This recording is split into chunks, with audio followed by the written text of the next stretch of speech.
Okay. Why did my brain just fart at this exact moment? No. Hold on, hold on. Okay. As the players are aware, this is Lost World. It is time for the opening scene. Who would like their character to be introduced first?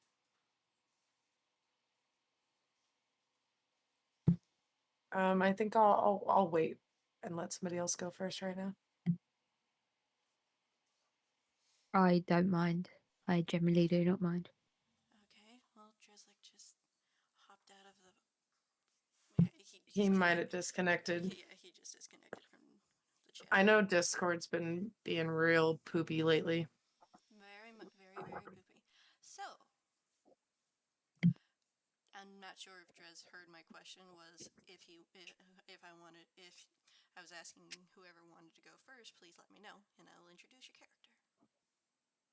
Your little introduction into the world. Yeah. So far it's Lake, I think.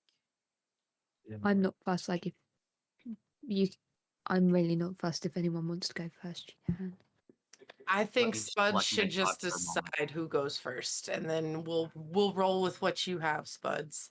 All right. I'm gonna leave it up to chance. I'm gonna roll a die. There's 4 of you at the moment, so I will roll a d4. Hey, there's my thing. I was looking for that. It was in my dice box. I'm just gonna go down the list that I'm looking at right now. 3. So Lake, your character's first. Okay. It's gonna be interesting. So Don't know where to start. currently you are walking on the floor of the forest. You hear all the sounds of cheering and laughter and music up above you, where the city is. Mm-hmm. And there's no ladder or stairs for you to climb to go up to get Yeah. up to the exciting festival that's above. I seem like if you can dip Okay. one toe, you can go. So you have a Would choice. okay. You can turn, Right, so you or you can hitchhike. I guess I'll turn. With that option, your bones begin to crack and shift, and your senses get heightened. But at the same time, you are falling back into the back of your mind because you're letting somebody else take the stage for the moment. And of course, Keely's just like not blissfully unaware that it's happening, but is quite unaware to like the bones breaking and cracking. As you And as this is a shift between you and your Wendigo form. yeah, like she can feel it, but to her it's not really bothering her because it's like she's probably done this once, twice, maybe a couple of times before, so she's not really like openly fussed about the shift. As you start to switch places, you hear his voice appear. What are we doing, my love? Keely kind of just look around and just in her Wendigo form points upwards to the sounds and just says up. Your wish is my command, my dearest. And then he springs up and climbs the giant trunk of the tree, claws digging in as he goes up and up and up, all the way up to the leaves and the branches, still in the shadows. So high up, you're now above the city streets that are suspended in the air by the branches and ropes of engineering.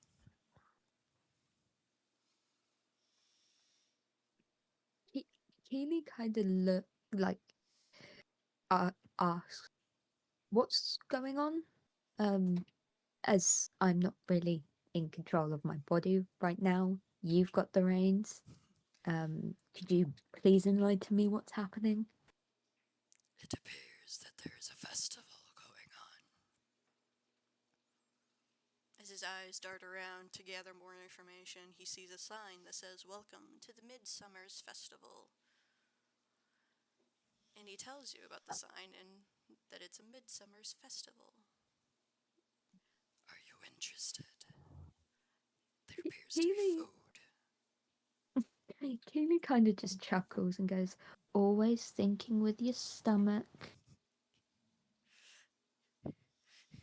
He releases his hands for a moment since he's sitting on a branch and he just shrugs, like, you know. Keely kind of just sits back and goes, "For now, I'd rather just watch from the tree. People aren't exactly my thing."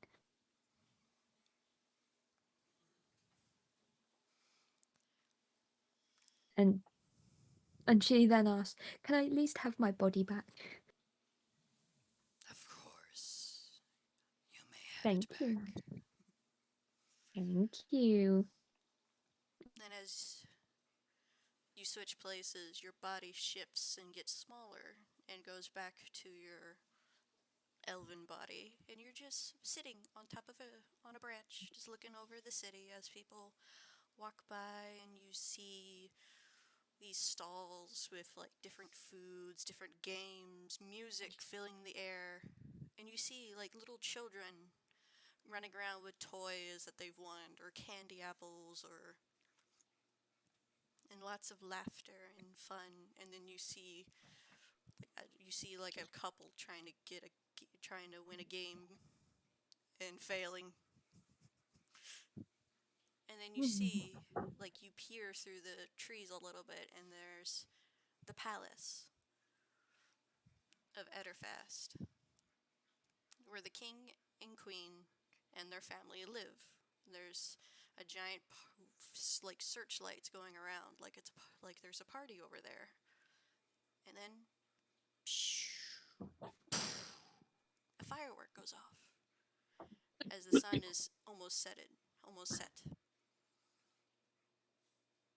But people got a little anxious. Got for the day. Driver day for you, huh? Is there anything else you would like to do from this view? No,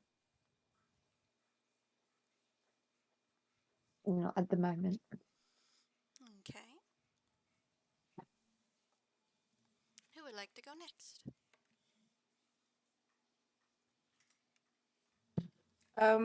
Why don't we do Magnus and I last? If we could kind of like come in together because of the whole thing. Okay. And that way you can get Blackthorn taken care of. Sounds good. Okay. All right. I have no idea how to say your first name still. Your character's first name, but Elf. I'll go with the Blackthorn. You can do, yeah, that's perfectly fine. Yeah. So, as you come in wearing your hat of disguise, you hop off a little trolley Not sure, but then that actually has taken you up to the city streets, not too long. because it's supposed to be a passage between the tops of the trees where the city is and the bottom.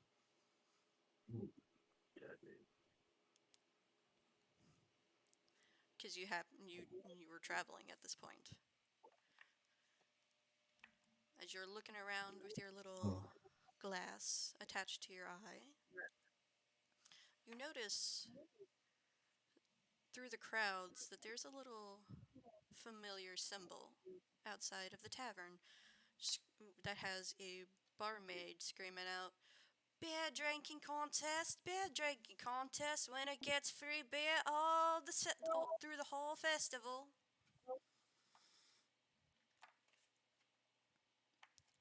And trying to get as many people into the tavern as possible to participate and possibly get some sales. All right. I'm going to blend in with the crowd and use my hat of disguise to change myself into, probably look around, see if there's somebody that is, look at the locals, see what they look like, and just try to disguise myself as somebody who would probably go to such a beer drinking contest and make my way over to the building. But I am going to pause and wait and see who goes in and out before I do.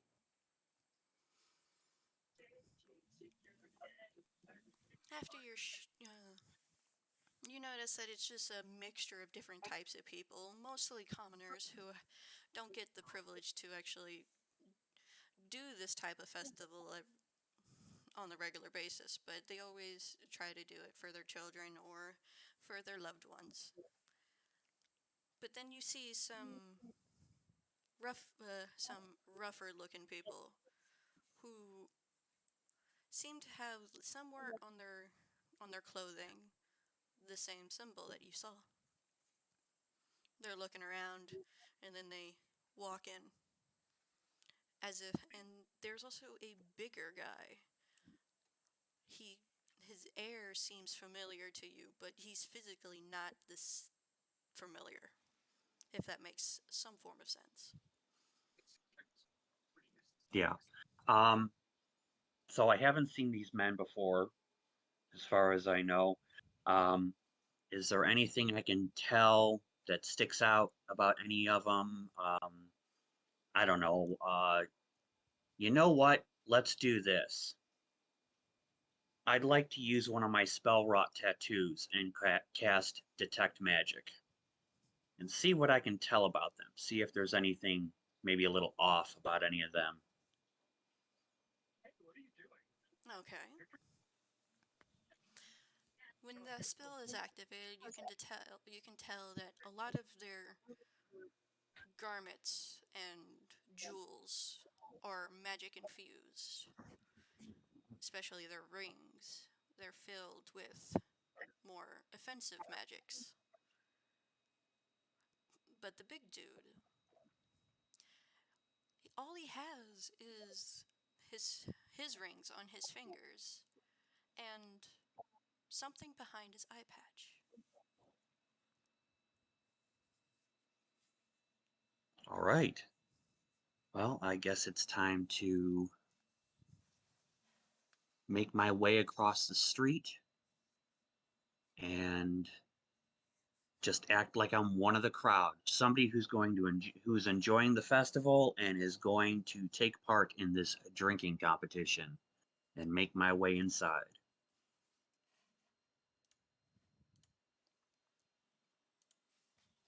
All right then. As you walk in, you notice that the place is packed. There's drunks already, and it's not even fully sundown yet. As you're starting to hear fireworks go off in the distance. There's like 4 people like running the bar, and they're struggling. But then there's just one. They all seem to be reporting to one guy who seems like a jolly kind of guy, but at the same time, there's something off. He seems too jolly. For a split second, you were able to see one of the goons that was with the group of men that you had followed in talk to this overly jolly man, and then he nudges his head over, and then and then he walks over to where the man nudged his head, and you don't see them anymore.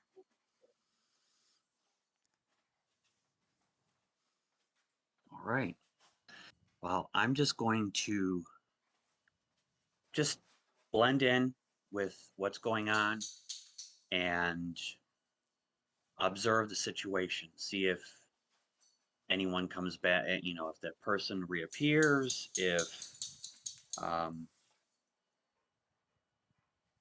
if anyone else kind of splits off and goes off in their own direction that I can possibly trail.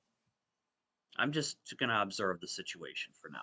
I'm not gonna jump in and start causing trouble just yet. As you're just sitting there, a bar maiden, she walks over and goes, "Hey, honey, do you need Yeah, something? sure. Good. Can I get you something?"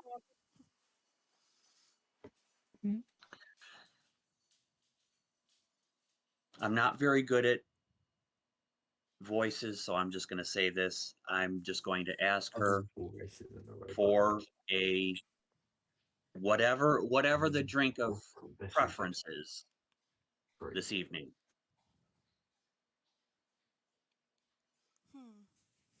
Well, I'm not sure what the drink How's your preference night, is. Zach? I just get whatever. But usually that question is directed to the boss. She points over to the overly jolly man who's Yeah, we got cleaning the out exact same pizza. a beer mug with a rag. He usually knows the best drinks in the house per night because he comes up with the menu every night. He'll be your best Thank choice. you very much. Well, thank you for letting me know. I think I'll go over there and talk to him and see what he has to suggest. Yeah. Anytime. When it comes to food, I know that hands down I'm the one who cooks.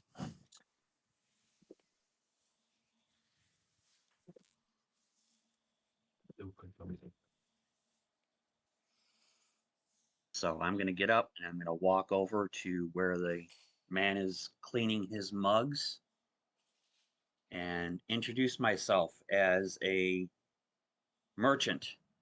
And I'm looking to try some of his better wares. If you're looking for better wares, you got to show me something. Maybe something worth seeing through to get that. I reach down and kind of mess around in my pouch and pull out a couple of little trinkets that I've just kind of collected over the years and put them on the countertop. And is this what you're looking for? And I'm going to pull out the eyepiece. You seem like you've done this a few times. Maybe I have. He nudges over to where he led the others.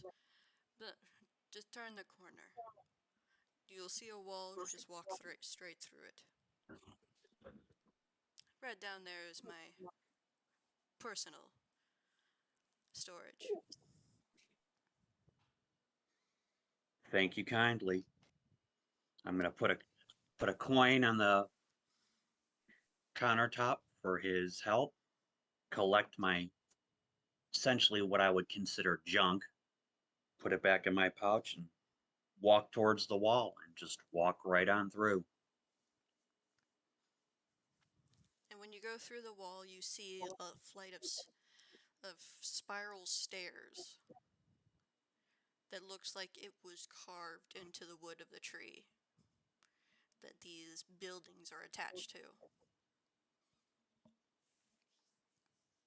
And then you hear murmuring at the end, very slight murmuring at the end of the staircase. Okay. Well, I can't be real sneaky about this. I am going to take a little bit of time going up the stairs so that I can possibly hear what's being said before I get there, but yeah. As you get closer, you start discerning, like being able to understand what the conversation is about.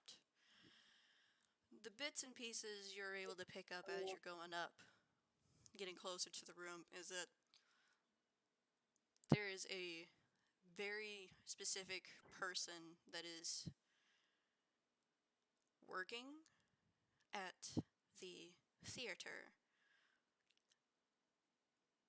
that they're after. And there's supposed to be somebody coming going to get her, either at some point of her performance.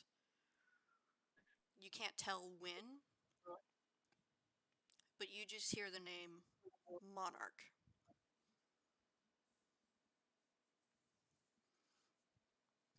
And can you roll a history check to see if you recognize this performer? Would you like me to? Yes, I would. Well, that's horrible.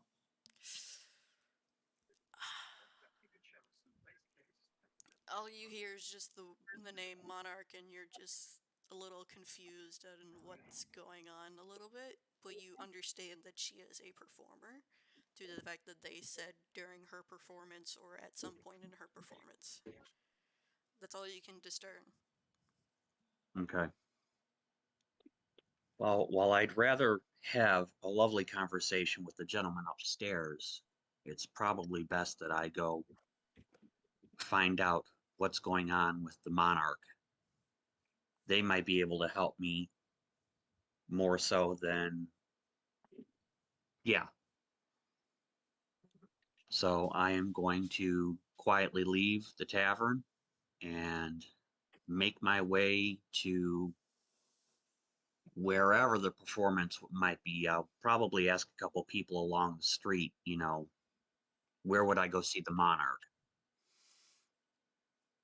A couple of kids pipe up when you ask an adult going, "Hey, I heard there's going to be a saying about wanting to go see a specific performer where the Monarch, where would you go to see her?"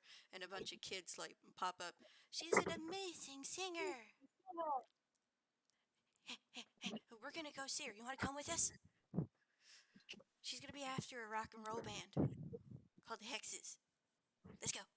They're in the main theater room." The little kid just points. The little tiefling child just points down the road all the way up to where the path kind of splits. One side of the path goes to what appears to be going towards the palace, and the other one goes to what you can see from here, just maybe a big old giant clearing with also searchlights. And there appears to be a lot of noise and a lot of concentration of people over there. Okay. Well, thank you very much for the invitation, little one. I would be more than happy to join you. Yay!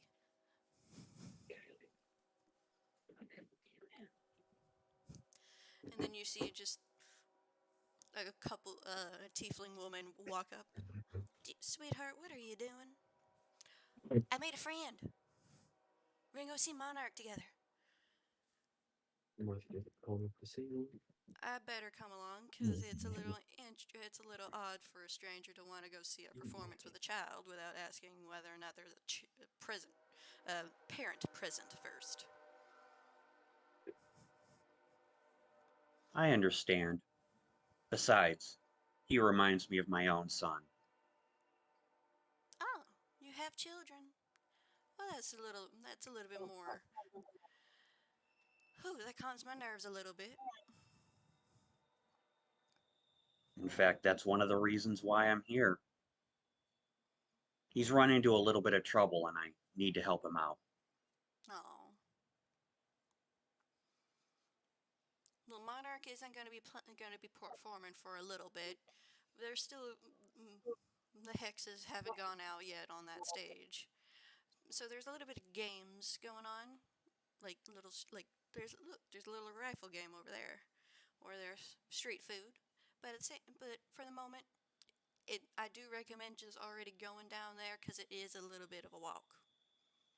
We were about to go down there, depending on how much walking this one can do more. Sounds Mom, good. I can walk.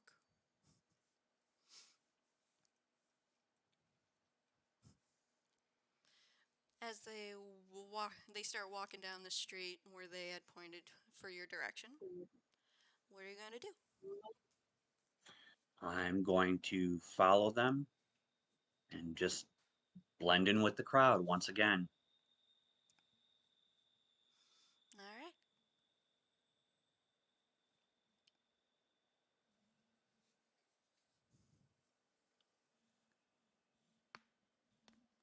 All right, then that would bring us to Magnus and Estrelli. Araceli. Araceli, I'm sorry. It's been a minute. It's okay. It's been a while. So, how are y'all walking into this sweet, in this world, into the festival full of food and games and music, and you hear talk of Monarch?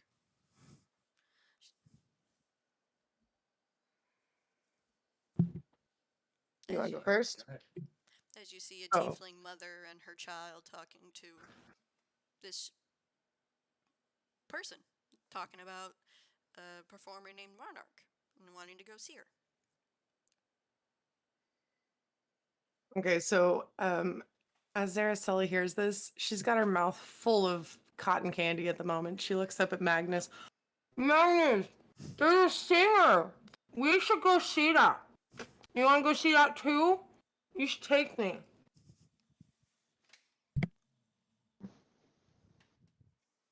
It really is exhausting being out here with you in public. It would Well, be- you know what? You'd have a lot more fun if you'd open that big mouth of yours and have some of this cotton candy. It's really good.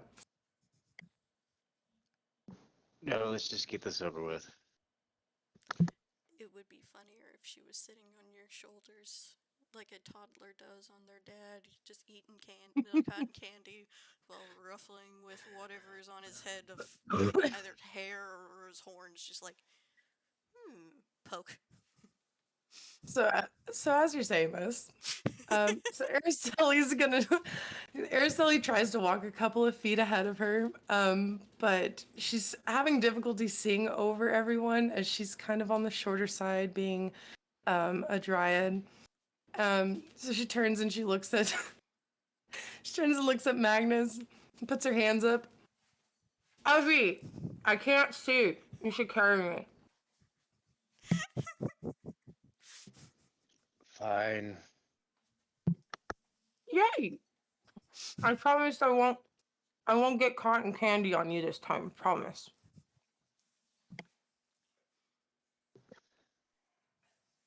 Where are we supposed to go? I don't know. I heard that kid say something about a singer. I want to go see that. You should follow them. I think that's them over there. Okay, let's follow them, I guess. As you're undiscreetly following a child and their mother, from where you are, you can see all the different types of stands. Like there's savory food, there's more sweet food, there's just food that you have to play a game to win. At this point, she kind of tugs on Magnus's horns. Hey! She starts licking the cotton candy off of her hands, realizing she's kind of gotten a little bit on his horns again, even though she promised she wasn't going to. You get a giant whiff of freshly fried donuts just getting smothered in their glazes. Do you smell that, Magnus? Ah, so good. Maybe we can stop for just a quick bite. No, we came here to show, or to see a show. We didn't come here to eat our weight in sweets. Well, your weight is a lot. I could understand how that would be a lot to eat. I, on the other hand, am pretty small. I think I could still fit a donut or two in. As Magnus, as you're having this conversation, you see, like, you glance your eye over and you see a stand offering up a giant turkey leg for you just to carry around and munch on. Out of character, Spuds. Remember, Araceli's a vegan. She doesn't eat meat. Yeah, I am aware. Okay. Okay. I was just making sure you weren't looking for that kind of response from me. So, as I get that hint of meat smell, my nose curls and I'm like, ugh. Okay, never mind. They're cooking meat over here. Let's just go. Let's just go.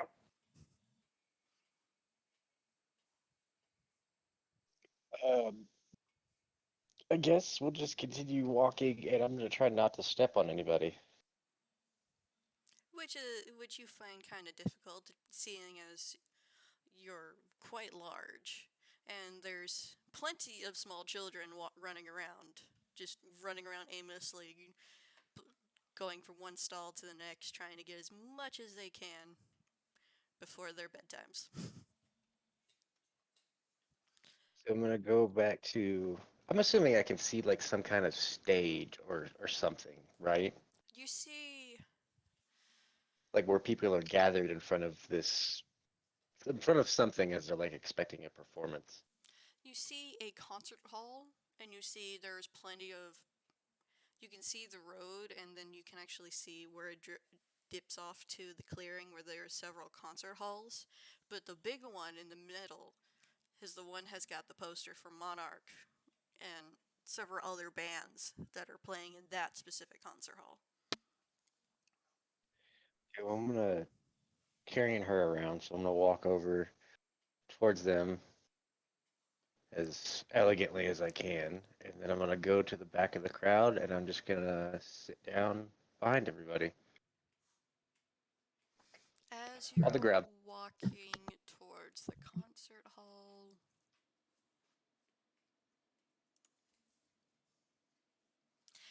you accidentally step on a tiefling child's tail as he was sitting down eating a candy apple, and you hear him burst into tears. Magnus, what have I told you? Mind your feet. They're smaller people than you. There's a lot of people here. Yeah, well, I didn't realize it was going to be this busy, but I couldn't pass up on all this food. And I really wanted to see this concert. So just, I don't know, shuffle your feet a little bit. I think it might be better if you like maybe lightly push them out of the way with your feet. Just don't step on any more of them. You nearly squashed that kid back there. And then you feel like an aggressive tapping from behind you. Excuse me. Okay, hold on. Out of character, he was muted when he said this. You said that. He goes, "Oh my God, it's a Karen." Yes.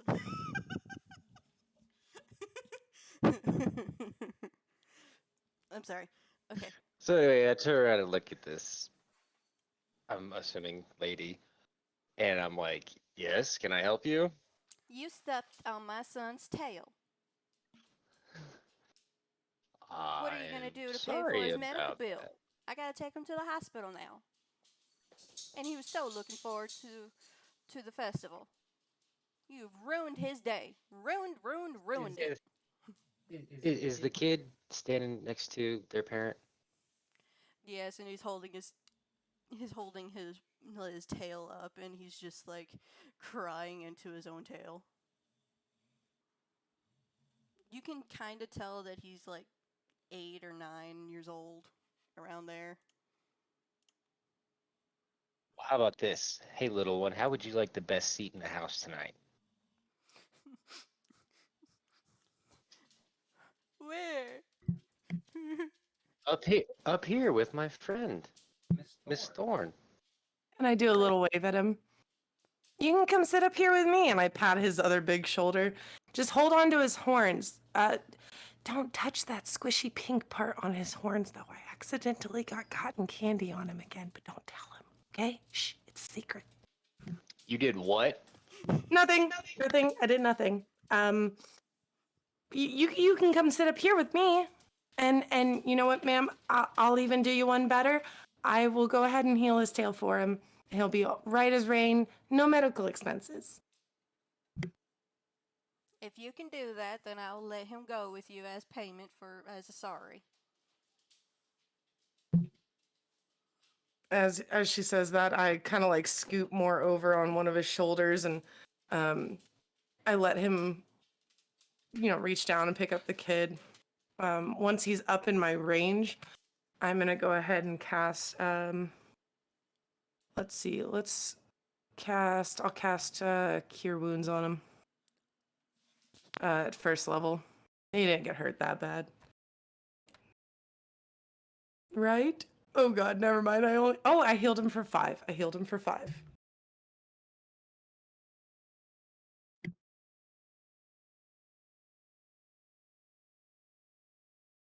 Spuds. I'm sorry, there's soap bubbles everywhere. Soap bubbles. I just looked. I noticed that Harley was acting kind of funny. I looked over and I saw that. I'm like, oh no, that's coming out of the dishwasher. Okay. Do you need to take a break to fix that? What did I say? You need my help to help you with that, because we can take a break for a moment. Did you put dish soap in the dishwasher? Yes. I did not. Spuds. I did not. Was it the fiance that did it? He's not my fiance. Shh. He's as good as. Okay. You just have to keep saying it, and eventually they get it into their mind that it was their idea. It's okay. The mop I'm and just kidding. bucket is in the corner. Okay. You don't need my help? Alright. He didn't realize we had the mop and bucket here yet. Alright, let's continue. All right, so I healed the kid for 5 points of healing with a first level Cure Wounds. Alright, his boo-boo goes away and he's just got it's just a little red. A little redder than his tail's natural color. Okay.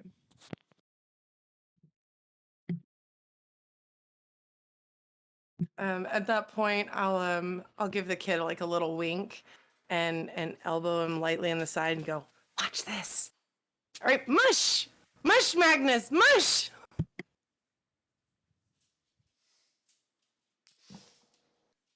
No, I'm just gonna go walk over here and sit down now, so you guys can enjoy the show.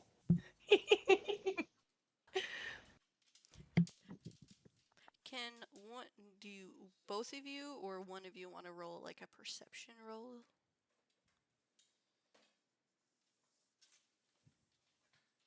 I'll go ahead and roll it for him, or for us. Okay. 12. You kind of pick up the woman mutter something not really very nice underneath her breath. You can't really tell what it is, but by the tone, you can tell she has said something negative.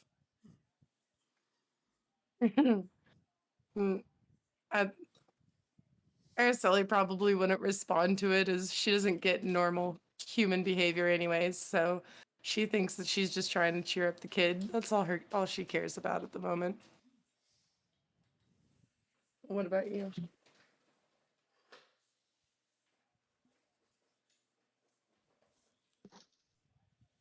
How long is until the show's supposed to start? Do you know?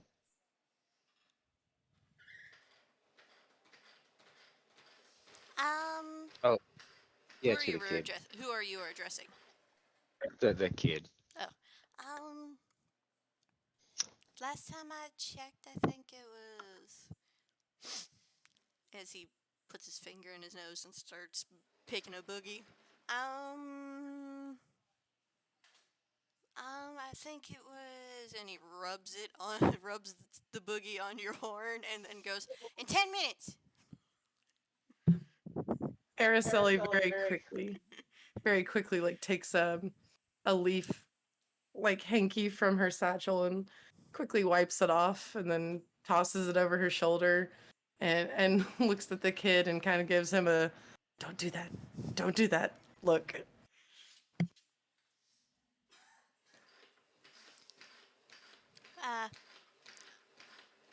There's supposed to be a show for a pretty butterfly lady who Oh, she has pretty go ahead. orange and black wings with little white dots on them. She's supposed to be singing That's, over there at the big hall. well, let's go see that show, shall we? That's right up your alley, isn't it, Lady Thorn? Oh yes, sounds like it's gonna be awesome. I'd really like to go see it. I don't get to see much out in the forest. Magnus, you would enjoy it too, right? I will enjoy anything that you enjoy. You spoil me, Magnus. It's okay. You'll enjoy it. Promise.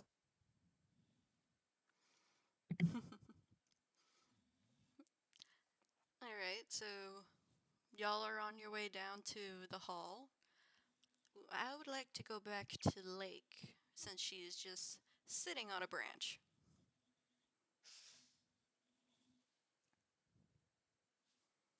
If she can unmute. Boop, boop, boop, boop, boop. Okay. So, from the faraway distance, you can see that For some there's reason, a red arrow didn't pop up. the clearing that I've been mentioning. You can see the clearing that has one really tall, like a tall building, and surrounded by a bunch of little buildings with with searchlights, and then you see a projection coming out of like a little small point. You can't really tell what it is at this point, but you see big orange and black with little white dot butterfly like wing and the word monarch flash across the screen. Mm. Mm. Okay. And you can notice that there's more and more people starting to go in that direction. Um, brain function. Function. Got what I was going to ask. Would you like me to roll a history proof? Yes, I would like for you to roll a history check, seeing as you are from this continent. So Okay. so you potentially could have heard of this performer. 7. Okay, that's a lot better than the 5 that Blackthorn got earlier. Or at least the natural 1 plus the 4. You Welcome to my world. you get this you like when you think of monarch, you think of like monarch butterflies or monarchs and royalty. You don't really recall a singer, but seeing the butterfly pattern, the butterfly wings that resemble a monarch butterfly wing pattern, it kind of intrigues you a little bit. You're like, who is this? Who Okay. is saying that they are a monarch?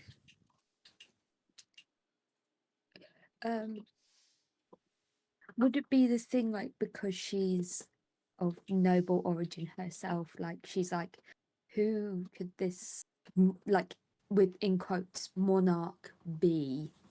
like, what is this? Why is it here? Sort of Yes. thing. Along those lines, yes. She kind of just sits there for a minute and out loud asks, "Hey, quick question. Since you've kind of been around a lot, say to speak, do you know of, like, would he know of the monarch? Like, would it have been a thing for him or what? Like, would he have known?" There has been no monarch of this type in my time. She would nod and kind of stare out towards like the light, the projection, and just like kind of Yes. in thought almost goes, Oh, And then you see another projection pop up where it shows free popcorn for all the attendees. okay. Pop up on the side. Is there a way she can get down the tree?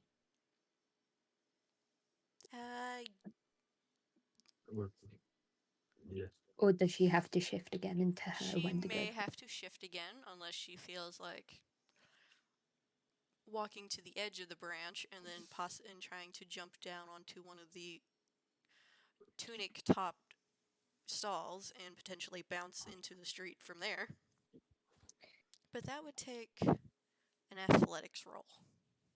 Okay, I think I'll be safe for now and take the shifting option. All right. Your bones crack and you get larger and you shift between the two of you. Where are we going? She kind of just says towards the bright lights, if you don't mind. All right, then. I will do whatever it takes to please you, my love. And he starts running in the opposite direction, but then hops down in a shadowy part between a couple of buildings, and then you shift back. I think as he's switching back in your conscious, in your minds, he tells you, I think it's safer if you just walk. You actually may catch up. I may cause problems for you. Yeah. She nodded to herself and went, "That's fine, that's fine." And she walks out from the shadows and starts heading towards where everyone was going, kind of moving with the crowd. As you're going through the crowd, you smell delicious foods, you hear the sounds of children laughing, adults laughing, and then you hear somebody come out of the tavern just upchucking somewhere because they failed at keeping it down long enough to win the contest.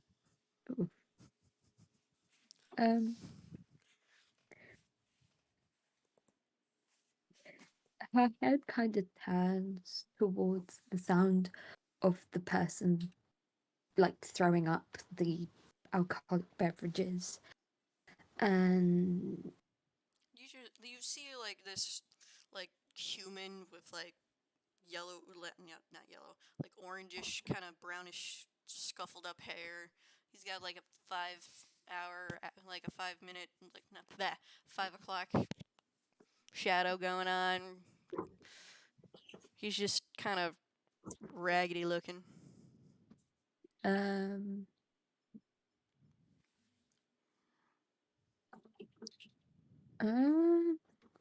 She kind of just continues, like she has a concerned look on her face, but continues walking towards the direction of the projection. Okay.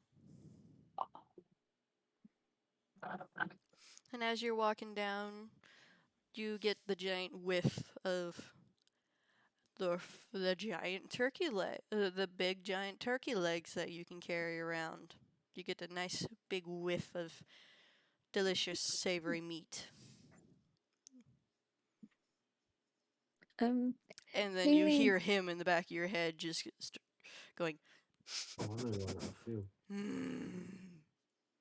turkey. Keely kind of I've got a fucking just good life. just sighs and goes, "No."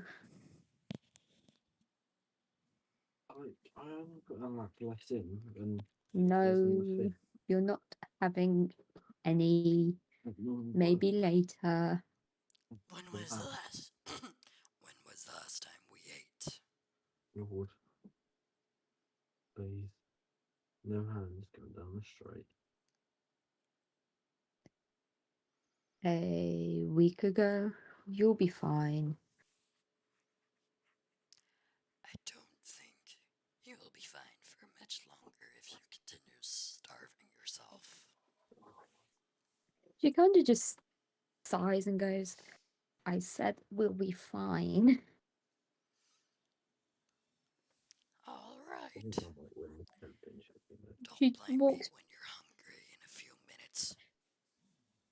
She kind of just snorts at him and shakes her head and goes and just continues walking, listening to the children, kind of just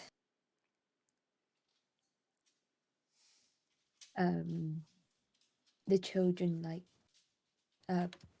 laughing and giggling.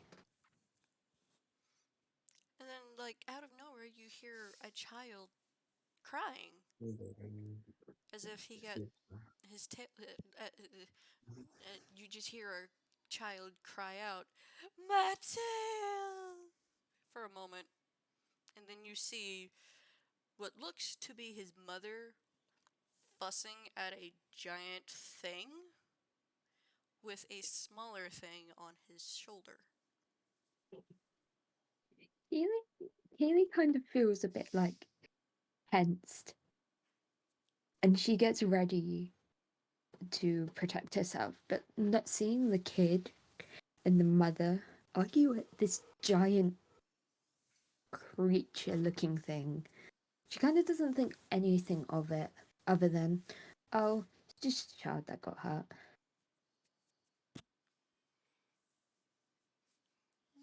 And you're just gonna pass them by as they have their little discussion? Yeah. Alright. So, anything else anybody wants to do before hitting the big room? The theater room? I'm good for now. I think we're good. I think we've already taken our seats.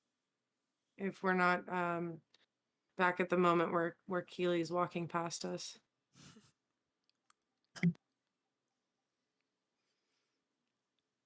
If I I timed know it that right, I'll be then just watching the crowd. if I've timed it right, then all of the party shall be arriving around the same time to see the. As you're walking up to the theater building, the large one, you see the projection change from the word monarch with like a monarch butterfly wing pattern behind it to a blown out picture of her. And I will put it in the chat and then make it displayable to the audience real quick. If I still have that photo. That specific one. Give me a moment, I'm sorry. Your engine. You're fine. Take your time.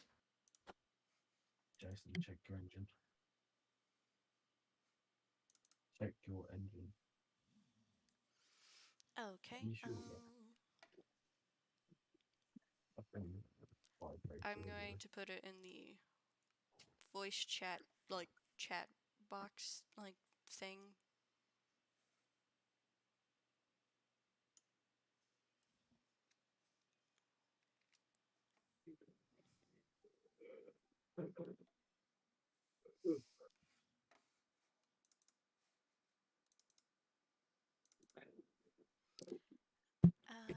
should be able to see her as I make it accessible for everybody else to see for a moment.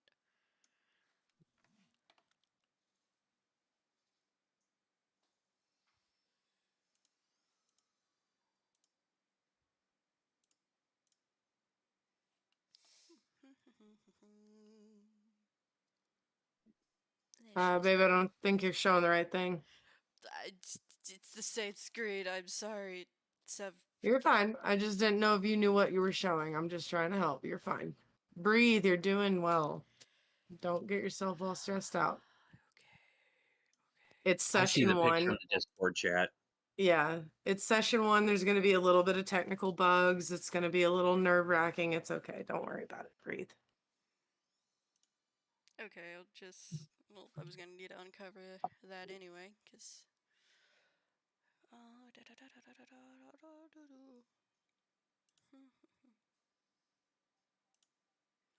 I'll just switch this one out with the picture for the monarch real quick.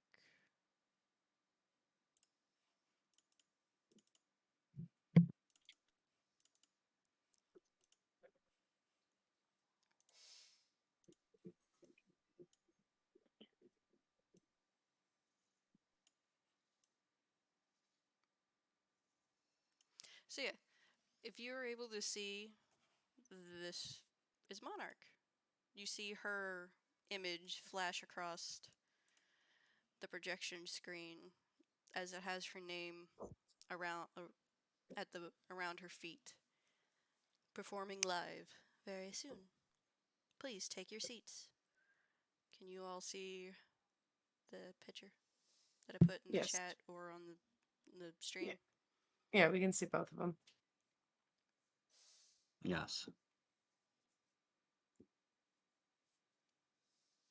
Okay, so is it open for like open role play, or are we still waiting on like turn basis? Because I don't want to interrupt if you had like a. It is open for roleplay for it's still. Open roleplay right now. Okay.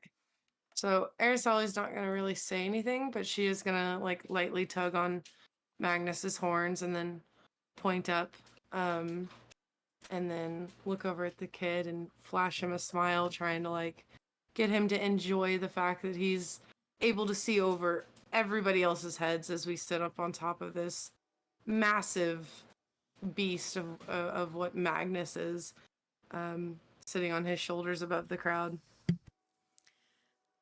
As Aristelle is looking at the image, she realizes that it is as Aristelle is looking at the projection, she realizes this is a fellow Fey creature who is somewhere she's not supposed to be. Would I personally know this particular one, or do I just recognize her as a Fae? You recognize her by her Fey, you just recognize her. You just recognize the fact that she is a Fey because she is a fairy. She's a butterfly fairy. Okay. So at this point, after I'm like trying to smile at the kid and stuff, I'm gonna lean down into what would be where Magnus's ear would be, and I'm gonna whisper, That's one of my kind. I mean, not my kind, but that's a Fae. What is a Fae doing here?"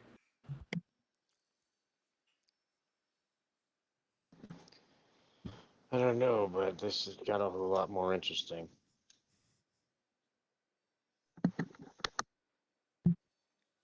I don't know about this, Magnus. We should probably keep our guard up. I haven't seen any Fae out in this world since, well, since you know when. I wonder if it's tied into the the capturing and whatnot. You don't think by chance she's being forced to work here, do you? I believe if she was being forced, there might be signs, but we haven't seen her yet, so let's just see how she performs. If she seems nervous, It could just be nerves from performing, or the fact that someone has her under some kind of, I don't know. Okay, well, let's just keep an eye out. At this point, any kind of like playfulness Araceli had before seems to have kind of like mellowed down. She seems to be paying very close attention to the stage, as well as kind of every now and then taking a glance around her and Magnus. Um, she was not expecting to see another Fae here.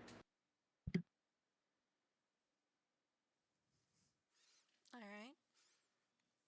Any other? Does anybody else have any reactions to the the projection screen of Monarch?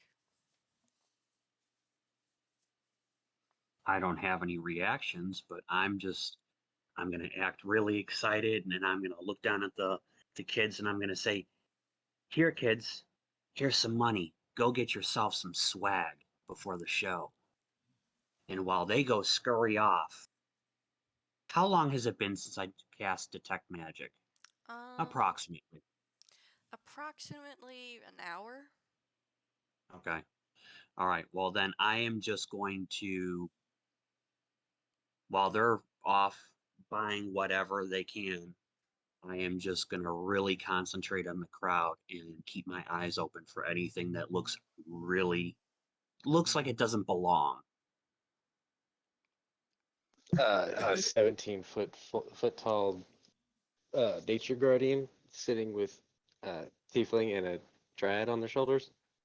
Kind of There is sticks out. that.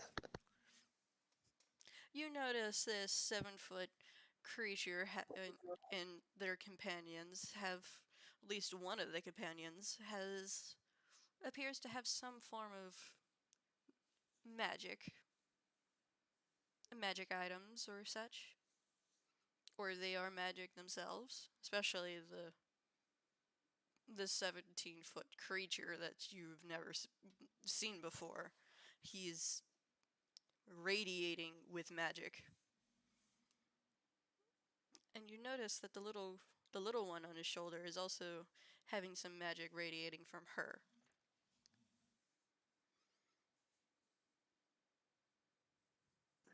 Can I see anything else in the crowd that looks out of the ordinary? Not in the crowd. But you get a glimpse of something getting like dashing very quickly into the main building.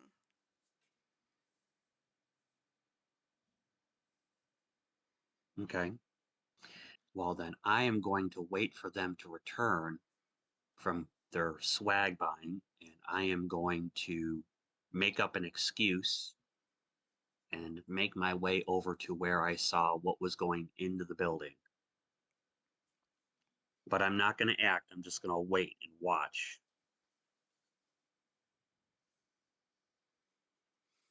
Alright.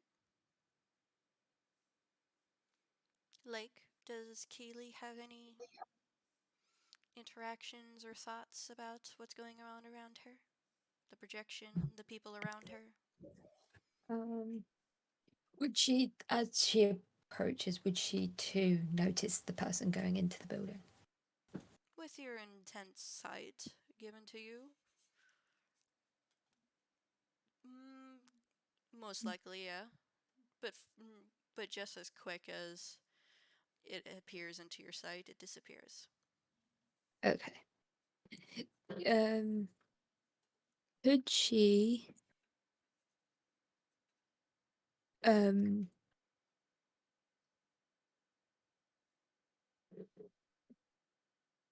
brain's gone, give me a second.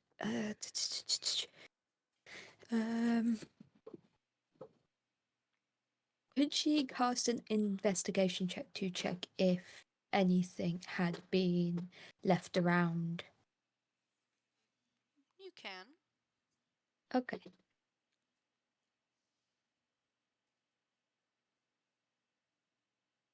That is a natural 20 plus 2, so I have 22.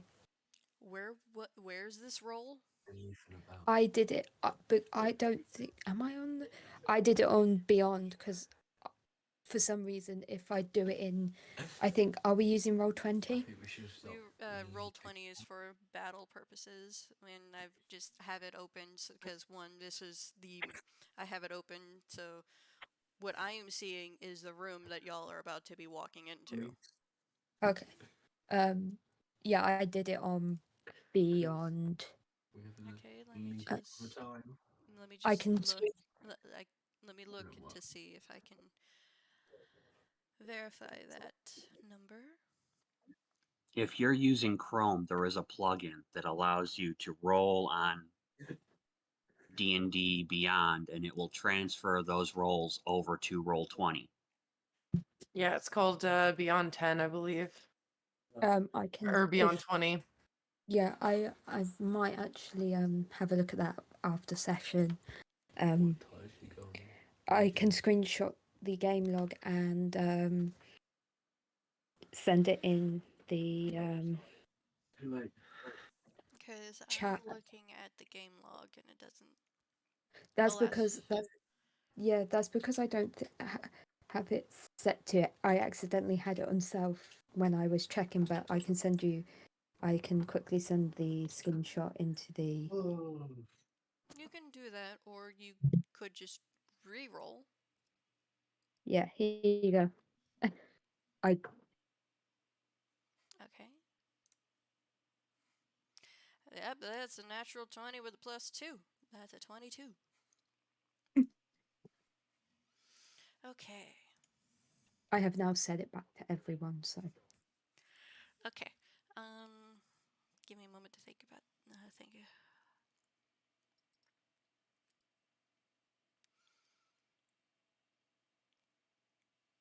You do notice that there is like an imprint of like heavier footsteps, not coming from the 17-foot beast that's close by, but these look like they've already gone into and have already gone into the building at some point. okay.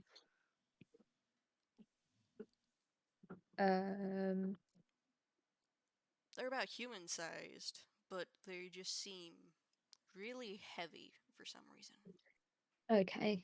Kiwi kind of approaches the building and kneels down. Like, where are the footsteps exactly outside? If you don't mind me asking. They are one set of because it goes into the building and then you see that it comes out and goes off to the side to the building as it comes back out the same entrance as if it was going around. Okay. As if they went into the wrong entrance and then realized their mistake. Okay. Healy makes a mental note of this. And pushes, like, goes into the building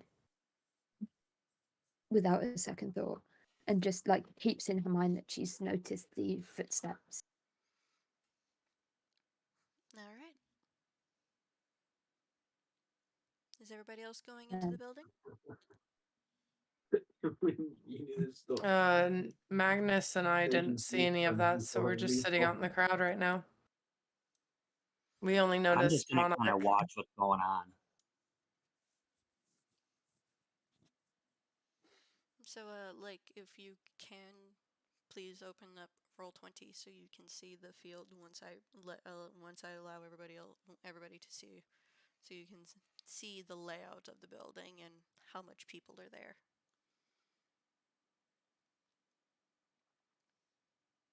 And where you possibly could be sitting during the performance.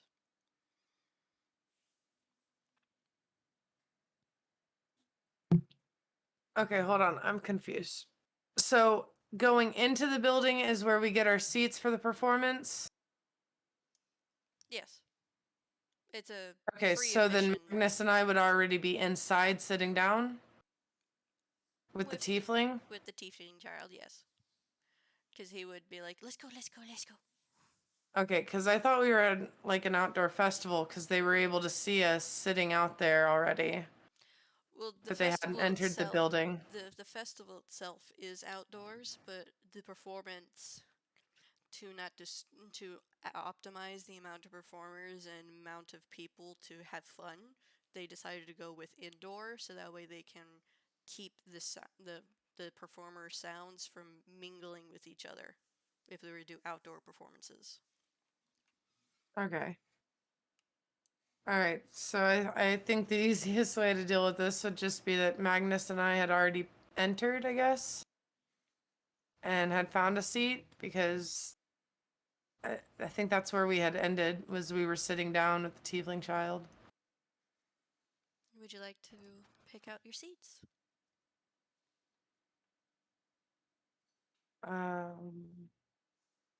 I'd be sitting on the floor in the back. I know, I'm trying to find our tokens. You should be able just to drag your picture from. You'll be able to like click on your name and drag it over and just drop it. Oh, I onto was just the- making sure you didn't already have it on there is the thing. Oh, okay. I was looking for if you'd already put them somewhere. Okay, so I guess we'd be sitting back here.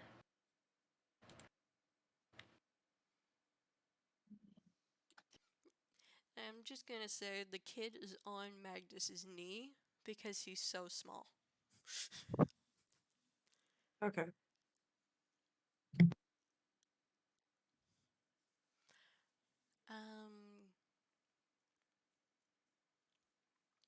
Blackthorn, have you entered or are you still watching people? Looking out for suspicious people. Nope, I've entered and I have taken my seat. Are you still using Detect Magic? If it's still active, yes. You're at the tail end of it. Yep. That thing, So I'm if you would please roll a perception roll to see if you can catch this.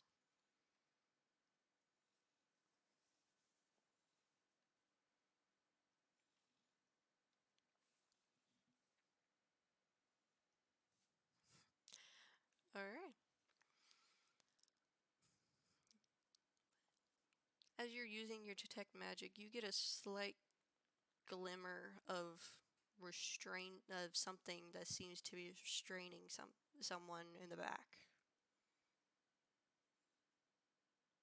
Like magical shackles of some kind. At least that's the shape you're getting.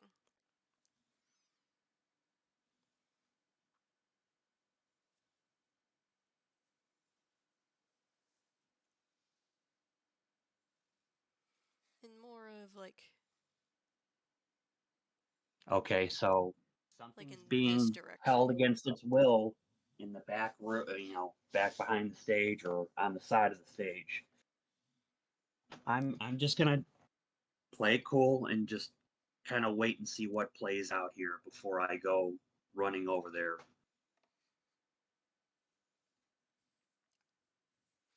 Alright. Okay, there's your token. And then there's Keely. Well, you're all there just chilling and sitting in the bleachers while you're seeing Hex finish up their performance. And since you rolled a 15 and you already noticed the shackles, Blackthorn, you notice that they go from up and they come quickly crashing down as if they have fallen onto the ground as the band is leaving the stage because they have finished their performance. And then you hear over the intercom that and everybody hears this over the intercom. 2 minutes till Monarch's performance. Please take your seats. You don't want to miss this.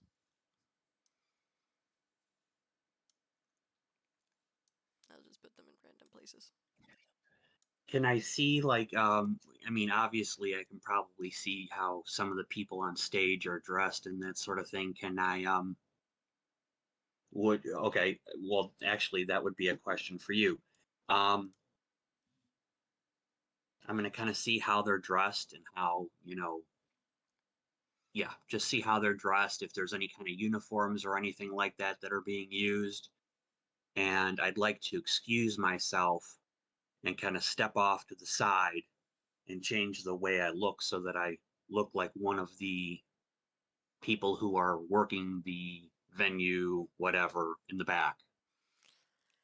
You see that when the performers push over the curtains like as they're walking through, you see that the workers in the back are wearing typical stage wear, which is all black clothes, so they're less noticeable to the audience. Like t-shirts or hoodies and just maybe some black pants.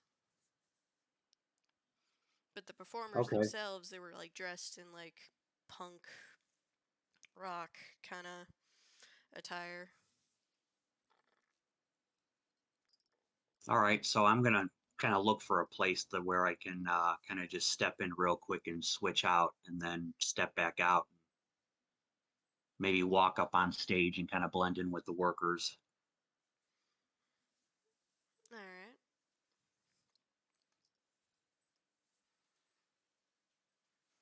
You see that as you leave the sitting area, you would see her or her. They are in the workers' attire, and they could like send you to like a rest, like direct you to a restroom that you can possibly switch around in. Okay. All right.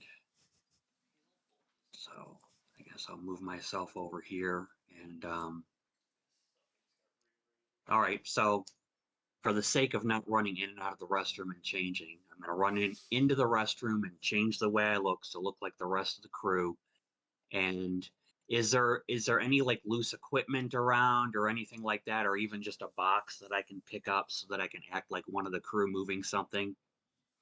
You do see that there's a rope with a bag tied to the end of it. It looks like it was going to be used as a weight for like a stage decoration that had just either hasn't been used yet or was placed there for the moment until it was time.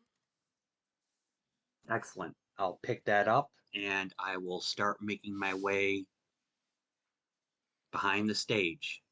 All right. That would Which be direction would I go? To the left or right?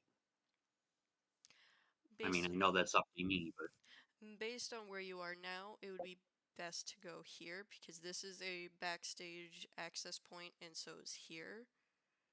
So you do really have like a choice between the 2 points. okay.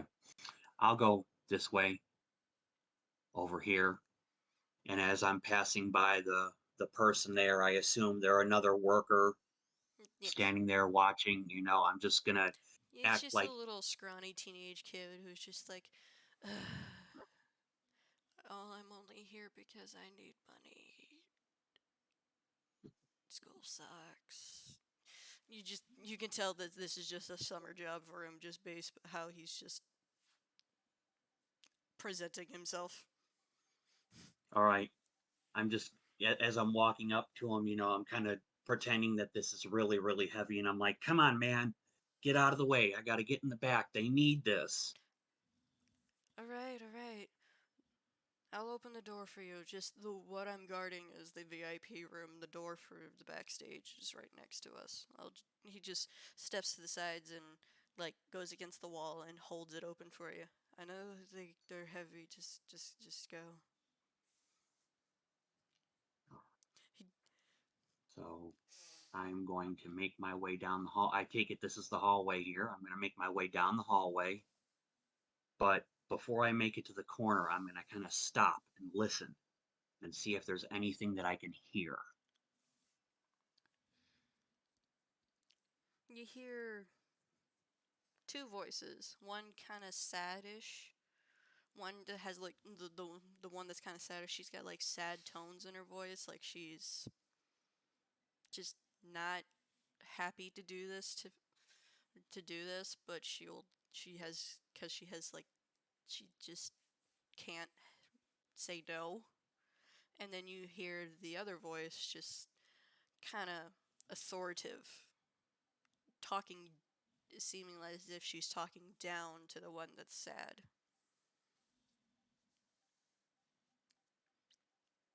Okay. And as you get closer, you pick up the conversation.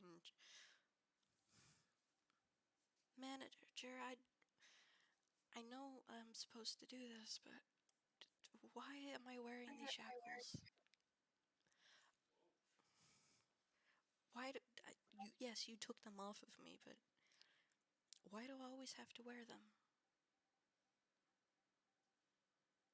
Sweetheart.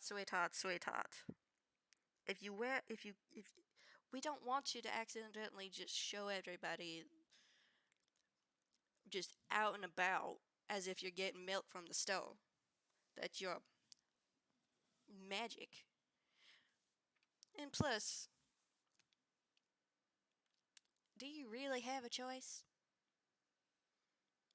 It's in the contract. You gotta wear them due to the fact that you're quote unquote not native. Obviously, you're not native. You got wings sprouting out your back. I miss home. This is your home now. Making me money and and sharing the world your pretty little voice. But this isn't what I wanted to do. This is not why I came to visit this place. I've been here for months, and I've become weaker and weaker, and I'm not happy anymore. I want to go home. I want to go to my home where the land of magic runs wild and creatures look scary, but they're all just sweethearts. But at the same time, tricks and pranks are aplenty.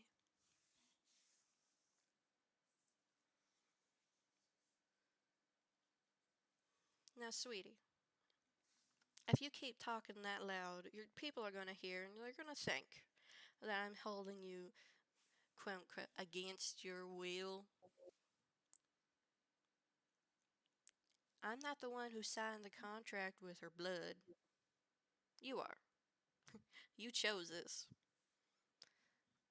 I don't think being held at knife point is considered my choice. But I will do as I can.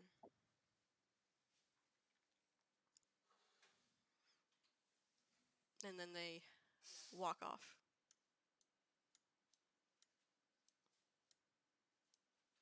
As they're getting ready. What do you do? Okay. I am going to make my way into the room and drop my package, hopefully off to the side someplace. And I am going to check the room and see if there's any clues that I can possibly find as to who this person is or what's going on.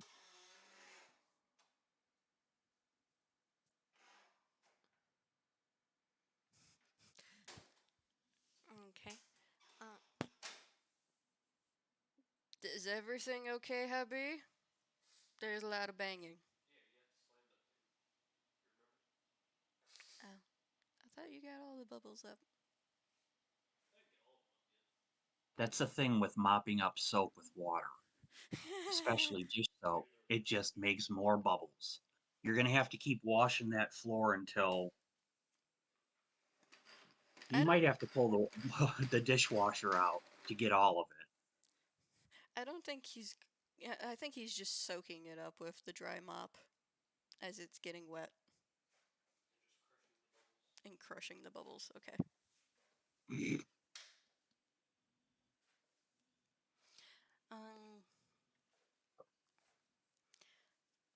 as you're looking around the room, you see really shiny shackles that are like gold plated, and then when you touch them, you feel like your magic is like any form of magic that you have within you is being repressed significantly. Is there anything in the room that I can, I mean, if, okay, is there anything in the room that maybe I can wrap them up in and that would not happen? I wouldn't get that feeling. There's clothes like hanging up on the changing racks, just random clothes that are usually used for like switching scenes and doing a quick outfit change. Well, these things might actually come in handy. So I think I'm going to kind of like wrap them up so that I'm not affected by them and just kind of carry them around like I'm one of the crew, just carrying something, that one of the bands would need. But I am going to move my way. I'm going to follow where they went to and move my way to the back of the stage and just kind of stand there and wait for the show to start. All right. Is there anybody gonna do anything else before before the show starts? Cause when Can I roll another investigation check to see where the the person who planted the footsteps out the front, if he's like within the building, like could I do another investigation check to see if there's anything there? yes, you can. I need Okay. 2 laps of fuel left. Shoot. I got 12.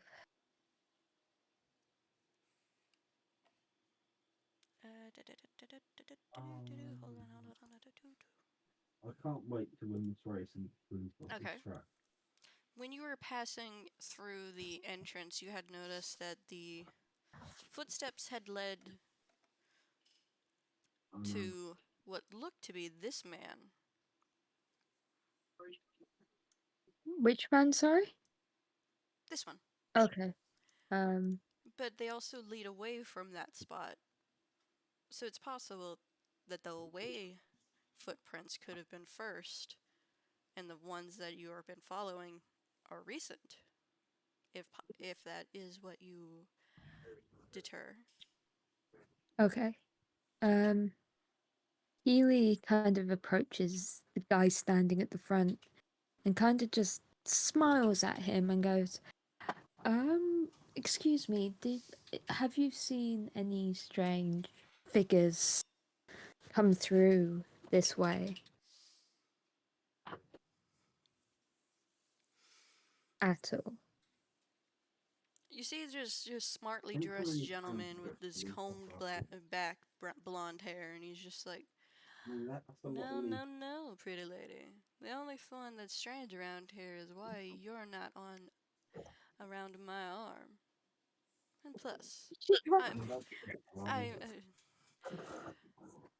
despite despite the fact that you're such a beautiful woman, I do have a note that I was told to give to whoever decided to approach me. He kind of looks at him, kind of makes this face of thanks for the compliment, but I'm not interested. Is that And she looks at him and goes, "Well, what's the note?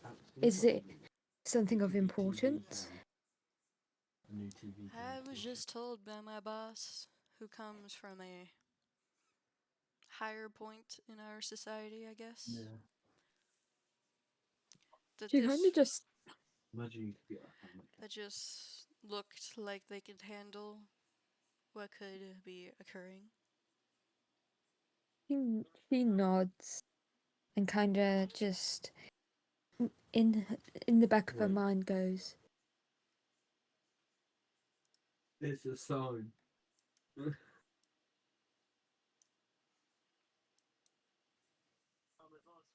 You should be But- able to. Well, I can only make the note visible to everybody, but you should be able to see the note and be able to read it if you're on roll Yes. 20. Yeah, I've had a look. I have had a look. And she kind of furrows her brows and then asks,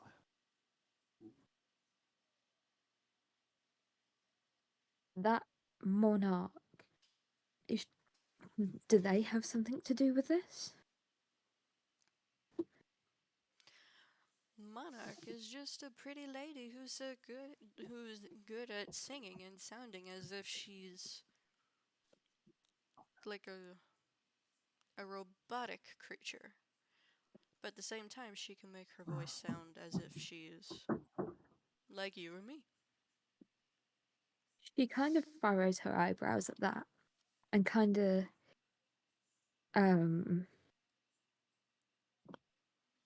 sighs. Although, some events, maybe somebody in the future, will pertain to that note.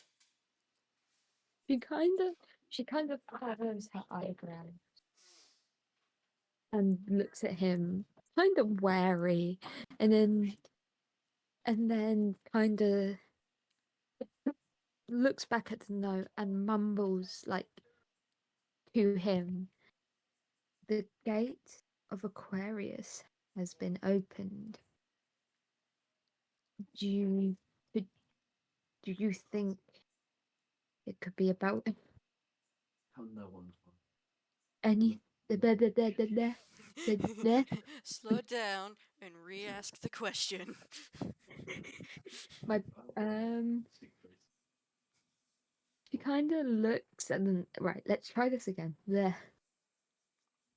She looks at the note and then kind of just stares blankly at the blonde male in front of her, and kind of asks in her mind, "The gate of Aquarius. What does that mean?"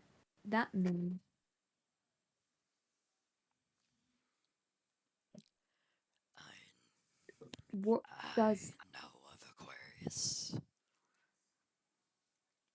he kind of like recoils at his voice, kind of like not expecting it, and she kind of just sighs and goes, "What of Aquarius? What is this gate?" Aquarius is the reason why I am the way I am. She kind of frowns and just out loud, "But you're fine the way you are." My. Thank you very much, honey. He kind of just stares again and just sighs. "Is there any way I can potentially get backstage without being caught?" Unless you're able to mysteriously change the way you look, I don't think so. She But at the kind very of just least, not your outfit. she kind of just smiles and kind of in the back of her mind goes, "Okay, I don't know if there are any shadowy parts for us to hide, but this is the best chance we've got at getting to Monarch to see what's going on." Although, honey, I do believe it would just be much better if you were to just go sit in the audience and wait for the big event. Keely's eyes kind As of just he cocks a very mischievous smile. Keely kind of just raises an eyebrow and just shakes her head and goes, "I can change my appearance, but I'm not sure if anyone would appreciate it." got this disguise kit, just say you do. It's fine. But here's the thing. If it's supposed to be, like, Yeah, and then the if you small child disguise comes yourself to along. make yourself look huge, I don't think that's going to work very well in this kind of dense crowd. Like, look over there. Points over to Magnus, basically. He sticks out like a sore thumb. Kiwi kind of smiles and Yeah, just but I think goes, minimum. "Don't like." Ooh, can she try and persuade the guy that she'd be fine? We'll roll a Can she persuasion just check. Roll for persuasion. 19? You persuade him that you're a big girl and you can handle yourself. She kind of gently like takes him by the arm and just smiles and goes, "I appreciate you." And in the let me try that again. She takes him by the arm and with the sweetest voice she could muster, she turns to him and says, "Look, I appreciate your concern and I'm grateful that you are concerned. But honestly, I can handle myself." Mighty, mighty, my. I can't deny that. I shall leave you to it then, miss. He Although, smiles at. I do have a request. She nods. Would you like to spend the rest of the festival with me? Like a date? She smiles and she kind of tenses a little bit, scared to what he might say. You And she hear thought growling in the back of your mind as if he's about to kill something. she goes, "Actually, some company would be nice. I wouldn't mind. Just to escape my thoughts for a little while. But for now, I've got to go." She kind of like moves away from him. And as you're Give me moving away, he just puts on a giant shit-eating grin and just leans back on the wall waiting for anybody else to approach him. She kind of hides in the shadows and kind of looks and kind of sighs and goes, "Right. Shifting, but we've got to be careful. If we get caught, we are going to cause chaos.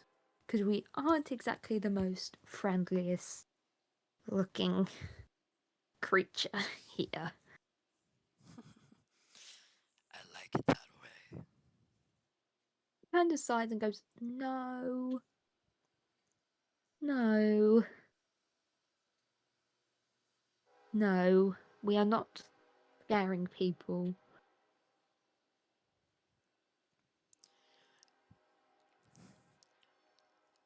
Are you And ready she kind of for changing? Healy nods and goes, "Yes. But we've got to stick with." Have a slight idea. She nods and goes, "Well, I'm all for it."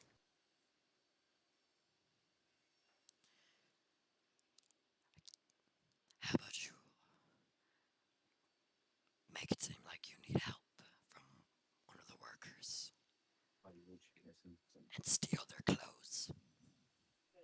She kind of looks, she kind of chuckles and goes, "For Christ's sake, we can try."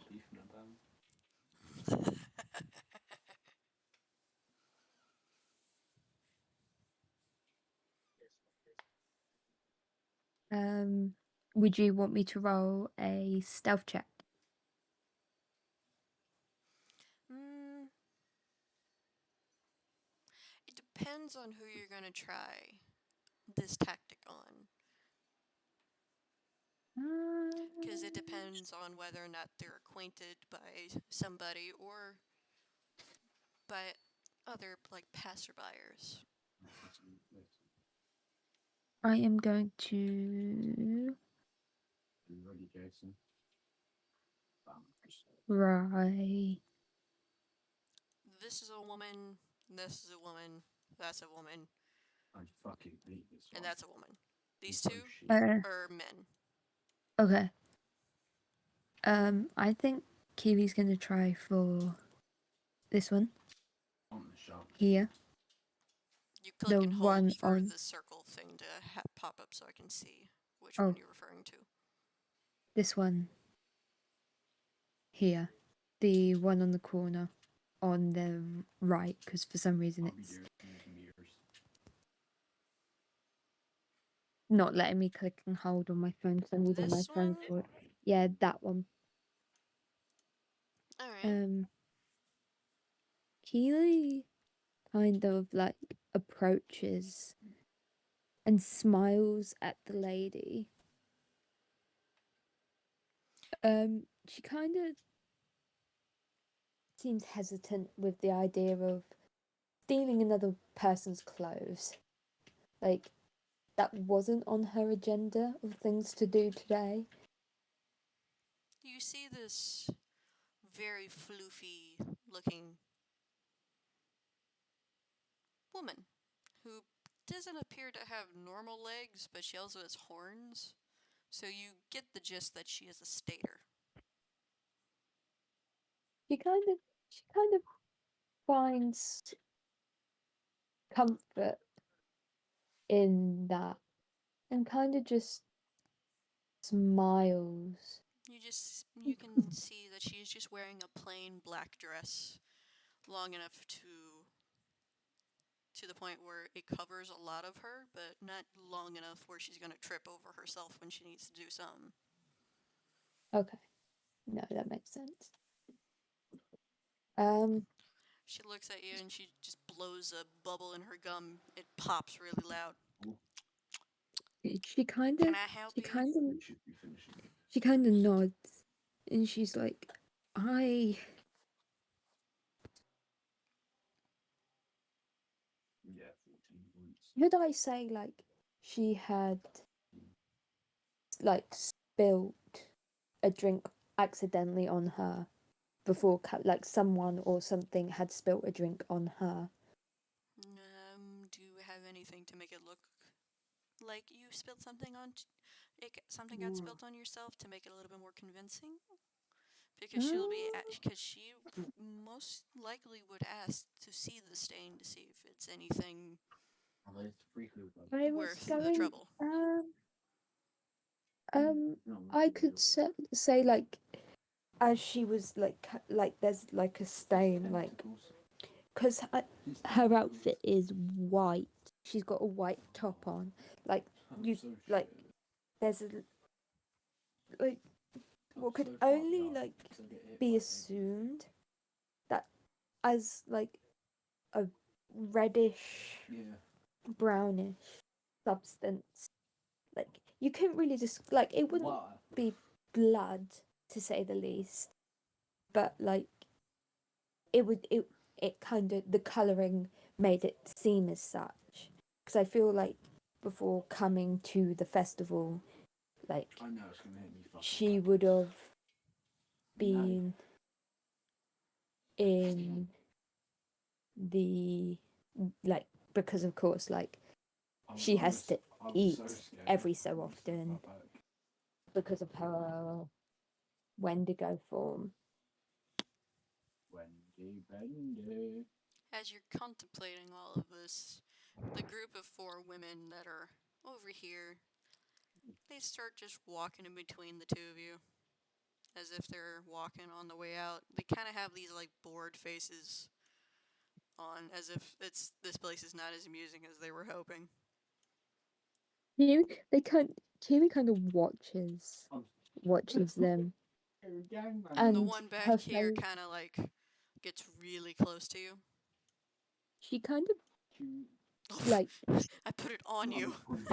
Oops. Hold on. Give me a moment. It's like, I can move up. Okay. She kind of watches and kind of like tries not to say anything, but in the back, like her conscious thought, was like, "Who do you think you are?"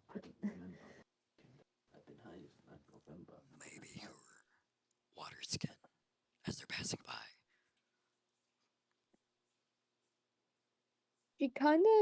Kaylee kind of like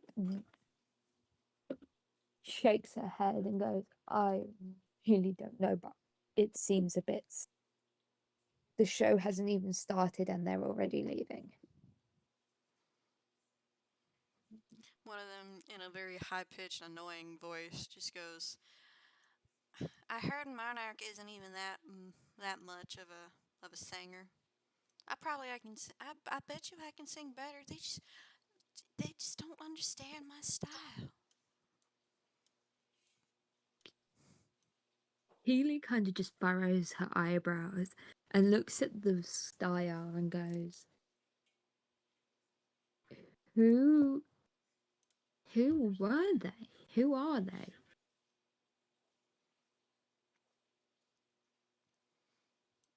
No. Are you saying this in a way where they could possibly hear you? Yeah. Who are we? Was there a question? Yes. Y- This Keely hussy kind of just seems to bears. to seems to think that she doesn't know who we are, or at the very least who I am. I'm gonna be the next Keely big star around this place. And Keely's you're trying being to hold. surrounded by these women. Keely kind of chuckles and goes, "Do you even know who Monarch is? You can't make a passing judgment of someone you barely even know." And you can tell, like, she's really trying to refrain from scaring these women off by shifting and letting him take control. Monarch is just some backwards town lady who decided it was a good idea to, I don't know, get wings surgically attached to her. I don't think those things are real. Keely kind of sighs and furrows her eyebrows, kind of like not really enjoying the fact that she's boxed in by these women, and she kind of just stares down the one in front of her, like as if to say, "Are you really, really trying to test my patience?" She's probably from the same backwards town that you came from, you weirdo. Keely kind of just tilts her head, and By weirdo, I mean unintelligent, not knowing person, to be exact. Keely kind of just bursts out laughing, and like he doesn't care that she's really like surrounded, and she kind of just is trying not to laugh, and like in the back of her mind, she's like, "Do you want to take the reins on this one, or should I?" And as you're having this like little internal conversation, the one who's been like, "Hey, you listening?" She decides it's a good idea to splash you with whatever the hell's in her cup at the moment, trying to get your attention. Keely kind of looks up at that point and goes, "Yeah, no, I think I'll let you take over this one." And she kind of bares her teeth, getting ready to like allow him to take over. As you're baring Like, your teeth, you kind of it's the two of you are at like a point where you both are at the front because you haven't like switched over completely. So he's growling, and you're watching what's happening. He can't see what's going on. You can. He can talk. You can't. okay, Keely kind of would she like grow claws at that point? Like would like some features come through? If your hands are in a fist, you'll feel your nails kind of starting to go into your skin a little bit. She kind of, well, yeah, her hands would be in fist. She kind of unfurls her hands to show the woman the claws, and because he's growling, so is she. Her canines are significantly sharper as well. She's kind of just growling and baring her teeth. This Like- sounds like you're trying to intimidate them. You want me to roll an intimidation check?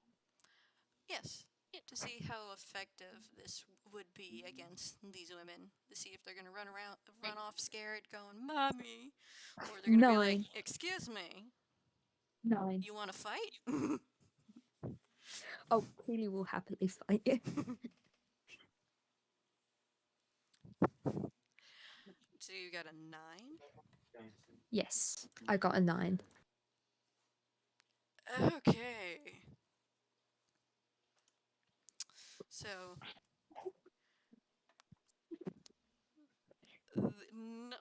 they have a slight moment of "what the fuck," where they have the face of "what," but they're not gonna run. They're just gonna be like, "Freak, what's going on now?" And then the ringleader of this group is just like, "Okay, this is just, you're not scary. You're just, I think I've done enough by throwing my drink on you, whatever I was drinking at that moment. Because I don't even know. I've had like 4 cups of whatever from the tavern." I was going to say, would Keely be able to communicate with him internally? Internally, yes, he would not. He'll just be receiving it since his vocalness is going out. Okay. She kind of looks at him and goes, shift, shift, shift, shift. Let me get my hands on them. Or get your hands on them, shift. Please just shift. This is painful. I would love that. And you're getting bigger and bigger. So you're starting to tower over them as your bones are starting to make little crackly noises, and they're just like, Fuck. yeah, no, that's crossing it for me. And they kind of just, as they're walking out, they just kind of scurry out a little bit, a little quickly, a little bit, and then the last one, as she's coming out, she like spits on you and then runs. Okay, at that point, Keely's just like, we've done enough. What one? And this woman, the woman who you were trying to talk to, is just sat there and watched the whole thing as you're starting to shrink back down, and she's just like, "Are you okay?" Right, just fucking testicles. Keely kind of just slides down against the wall, panting. And she's I'm kind so of like lost. not saying anything at first, and she looks Guide He me, looks- guide me. over the to the lady and goes, apart from my ruined outfit, I'm fine. Are you okay? I'm sorry you had to witness that. That's fine. Do you have any extra clothes to make How up much? for that? She kind of shakes her head and just This one? shrugs and goes, there's not a lot This I one? can do. I don't really have Okay, This one? extra I'll clothes. take This you one? back, and you can grab one of the extra This one? like outfits that we have usually set aside. She smiles and goes, thank you, I appreciate it. So she takes you to this entrance of the back rooms, whereas her friend over here is just like, "Sis, what are you doing?" "Oh, brother, she's. I watched a little tiff, and she's gestures to the dress and whatever, and the top and everything." He's like, You just said "Oh, leg. As long Keely, as you don't Keely get us in kind of, trouble, you're fine. Keely kind of just smiles at him and goes, "Thank you for being so understanding. Sorry to be a pain." You know that Batman and And Riddler then she thing? kind of like Long. brings you into Hey, Penis. No, no, to no. this dressing room and just You'll puts you come in back. here and just like, just I'm gonna go back to where I was, and Oh, you can just thank come you. out whenever you're done getting ready, okay? And just go, you can just go sit where you were before. If you Keely had a nods seat. and goes, Keely goes, "Thank you." Alright.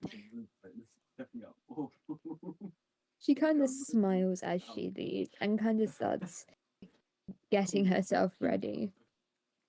She kind of doesn't really like pay attention to too much as she's like taking off the shirt and kind of folding it up and kind of looking at one of the outfits. And she goes, again internally, "Well, what do you think?" I'd say, au naturel. He kind of She kind of smiles and gets changed. And Always get bum fucked. um I got bum fucked by people instead. and kind of just stares at herself in the mirror, trying like the door closed, trying not to draw any attention to herself. Anal beads. You Anal beads. look And she as kind if of you're supposed to be there, I've been knocked up as by if an you're a anal bead. performer. It's waiting their turn. Anal bead, man. These anal beads. I've been knocked off by an anal bead, man. okay. She kind of smiles and kind of like starts heading I can't out, get through the anal bead. like hoping she wasn't going to get caught by anyone. And she stands at the door and like looks to her left in case anyone was coming, looks to her right, and slowly starts to make her way down the hallway. Like she's about here in the hallway.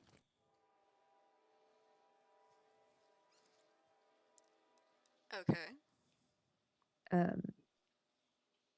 As she makes her way out, Yes. she kind of just makes her way You should have seen me. You know the last flickly thing, yeah? back I got on top of it.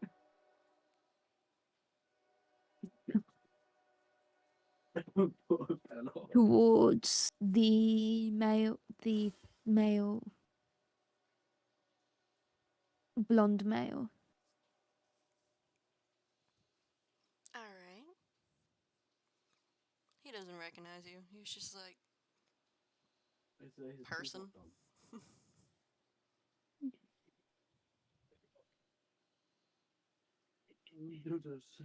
And he goes back to her seat, minding her own business. I'm good at this one. Alright. Is anybody else going to do anything before the performance begins? Nope. I'm good.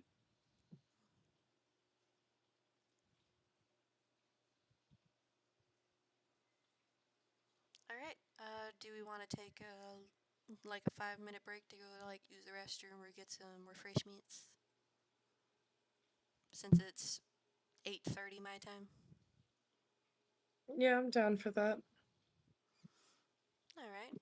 We'll be it's 8:32 my time, so that would be 8:37-ish.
as we get back into it, it's been all these events have been happening simultaneously. So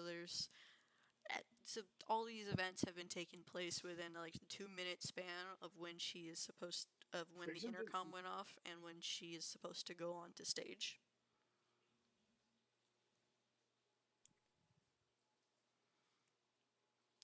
So the lights in the room dim down a little bit while the stage lights brighten up. And as you see, like, Monarch, very weak, like, to those who know on how strong the wings are supposed to be, like, like a certain Fae character, you notice that her wing, like, she's very weakishly fluttering onto the stage from backstage to the center. Okay, as I see this, I kind of I don't say anything, but I kind of put pressure down on like against one of Magnus's horns and kind of like try to discreetly direct his eyes, like move his head slightly so that he sees that as I'm trying to like draw attention to the fact that I'm noticing this and communicating it with him.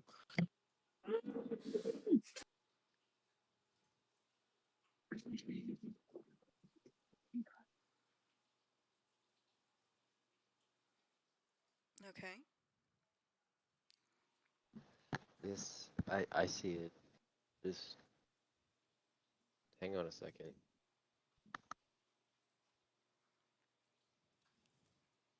He was talking in character if you didn't know. Okay, I was concerned. I couldn't Yeah, tell. no. No, he was talking in character.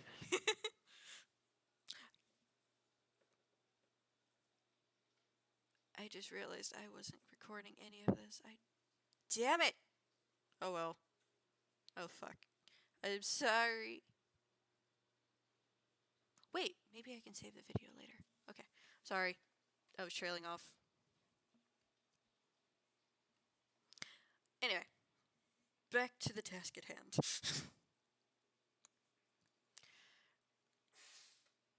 She bows to everybody, announcing who she is, and then the music starts playing, and she begins to sing a little bit.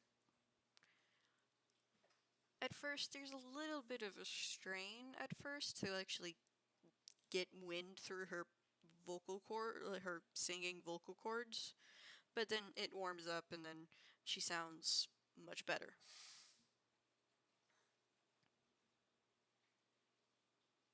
Is there anybody doing anything at this point as she is beginning her performance? I'm trying to see. She just looks weak. She doesn't look like would I be able to visibly see any kind of wounds or anything on her? You can kind of see that there is a faint redness on her wrists and around her ankles. Okay. Due to Keely's heightened senses, would she be able to hear, like, the strain? Yes, you would hear it very clearly. Okay, so, like, Keely would also know, like, something's not quite right with her, then. Like, she is not exactly okay. So I'm gonna go ahead and let me just make sure I can do this. All right, so I'm gonna go ahead and I'm gonna cast Pass Without Trace on myself and Magnus, as discreetly as I possibly can. I'm gonna whisper it under my breath as I touch his shoulder and focus all of my magic on veiling us and making us as discreet as possible, using the distraction of the show to kind of cloak us in case we decide to move forward or do anything.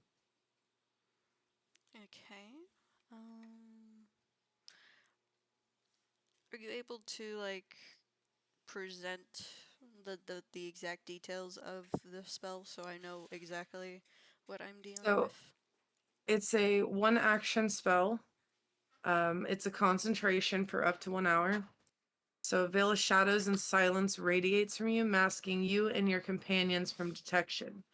For the duration, each creature you choose within 30 feet of you has a +10 bonus to dexterity stealth checks and can't be tracked except by magical means. A creature that receives this bonus leaves behind no tracks or other traces of its passage. So, I would just be casting this as of right now. The only allies I know of are myself and Magnus. So Magnus and I would both get a +10 to our stealth checks. Okay. That's all it does. All right. What do you plan on doing with your extra stealth and secretive? Well,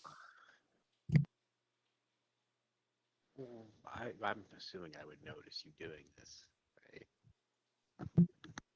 Considering we're connected the way that we are, I would assume so. Okay, Sometimes you well, can feel each other's emotions. Yes. I mean, you can feel when I overeat, so I'm sure you can feel this too. Well, I'm gonna notice that she's doing this, and I'm going to shrink. You're going Instead to of shrink being, to be like 3 feet. I'm gonna Was it shrink 3 to feet or 2 between feet tall? 4 and 5. 3, 4, or 5. Okay. Well, it's between 4 or 5, Okay. or between 4 and 5, not 4 or 5. But it says that I can shrink into. You like them, don't you? I'm gonna have to turn you up a bit. Shrink. A guardian can alter its formation and shrink into a dwarf-sized body, allowing them to enter smaller beings' houses and to disguise themselves. And when he does that, I'm gonna just very gracefully kind of like, as I sense he's getting smaller, kind of shimmy off of his shoulder and onto the bench next to him. And I'm gonna take a quick glance around, see if I notice anything. As you're glancing around, you hear the tiny child who's been sitting on his knee. She's like, "What's happening? Why are you getting smaller?" Because I have to go to the restroom, so I'm gonna need you to get off my knee, sit right here. We'll be back in a little bit, and I'm gonna get up, just like this. Wait. You Quietly. gotta go number 1. You gotta go number 2. I gotta go to number Number 3. 3. Oh, number 3. Oh. If that's the case, you might miss the performance. Okay, well, just tell me about it when I get back, okay? Okay. And then, he just like plops down onto the bench and he just starts kicking his feet. Like, do. and I let Magnus kind of walk away from me for like a couple of feet. And then I lean over to the child and I'm like, I should probably go make sure that he, gets his business done as quick as possible. I'll be right back too. And then I kind of very quietly slink after him as well. Okay. As he looks Where did around, he you- looks a little scared because he's not used to being alone. But Where at the did same time, you he's wanna also move to? excited. I was talking to Dean because I have to move his token. Oh, put us like up around the side, closer to the stage. Like this side? Yeah. Okay. So we're gonna slink around behind the crowd towards this direction. Okay, and trying to go like towards the steps that you can kind of see that's on either side of the stage. I believe so. I'm just kind of following his lead at the moment. Okay.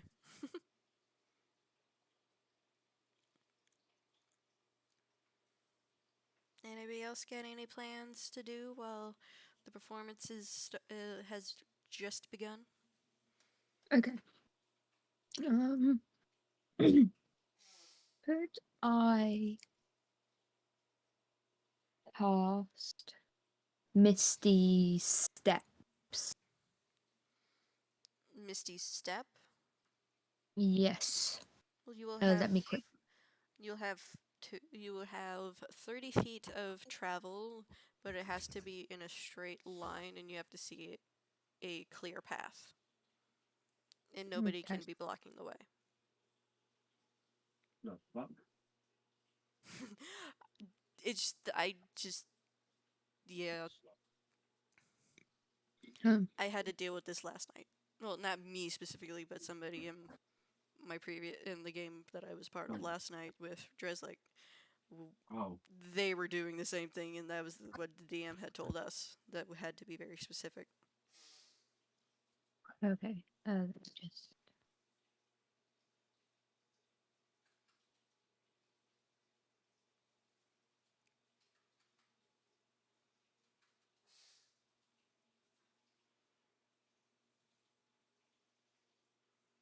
Okay, yeah, that's fine. Yeah. I will cast Misty Step and go to about here. Okay, there doesn't seem to be anybody blocking your way. So I cast Misty Step and I end up here. You And basically turn into a blur. and I kind of just slink back into a dark corner, kind of like observing my surroundings. After hearing Monarch's brain, I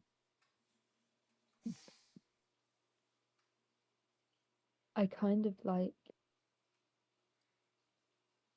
he kind of like in her mind goes, "That's not normal."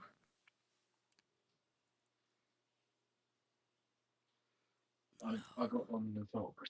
While this is going on, could Magnus and I both roll for stealth to try to like stay cloaked in the shadows of this To side stay as area? hidden as possible. Yeah, Yes, you can. I will allow that. Because it's part of the just spell. remember It you adds add stealth. 10. Yeah, just remember you add 10 to whatever you roll. Okay, so I rolled an 8 plus my normal 2 modifier, and then I add a 10, so an 18. Okay. Oh, let's finish it. My dream. I got 11 on my standard roll plus her spell with plus 10 is 21. Okay, neither of you are detected by anything or anyone. Don't fall off. Gotta love it. Okay. I was just telling him, I was like, you gotta love Pass Without a Trace. Okay, so I'm gonna let it, somebody else can make a move. I'm gonna defer with my guardian about what we want to do first. Your partner in crime. Yes. What is Blackthorn doing during all this? I am going to. I take it there's the main stage there with the lights, and then there's like a backstage. I'm going to try to sneak here and just stay out of view of what's going on stage. But I want to get of whoever's in front of the stage, the audience. But I want to be able to watch the show, and I watch what's going on and get a better vantage point. All right.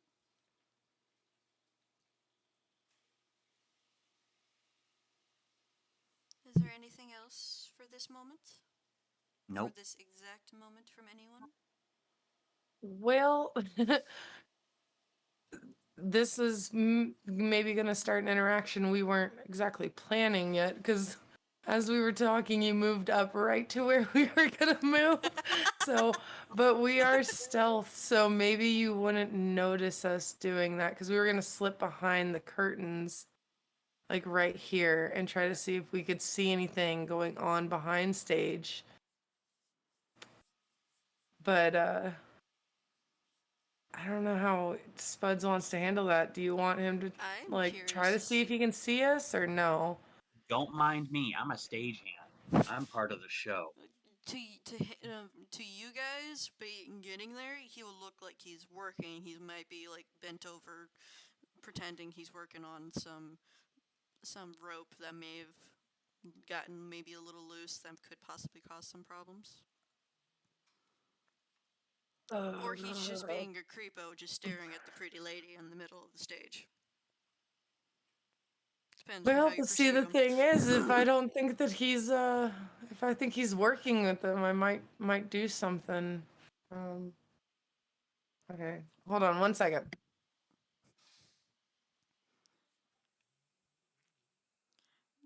You all push the direction. I just guide you on what to on. Well, hold on. Okay.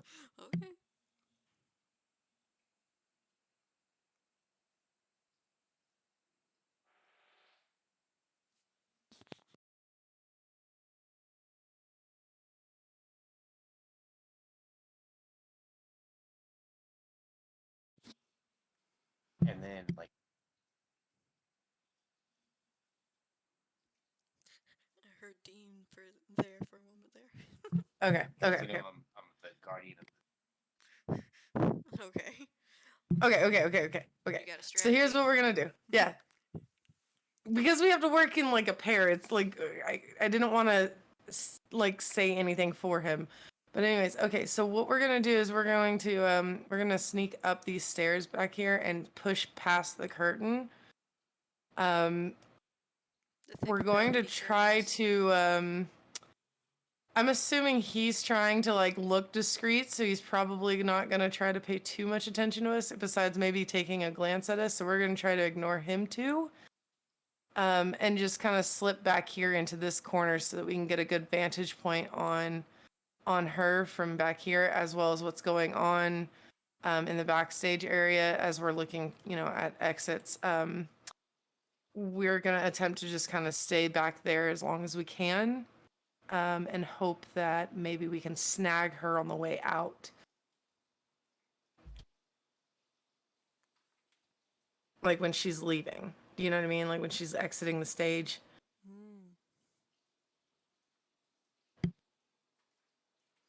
Alright. Does Blackthorn do anything? Does he see anything? I might see something, but I'm just gonna keep acting like I'm just here Well, working the show. I mean, we are stealth, so wouldn't he have to make a perception check to even see if he saw us? Yes, and I would say to be at disadvantage since the two of you are cloaked, basically. Okay. I want to see. Would you like me to roll one? Yes, please, at disadvantage.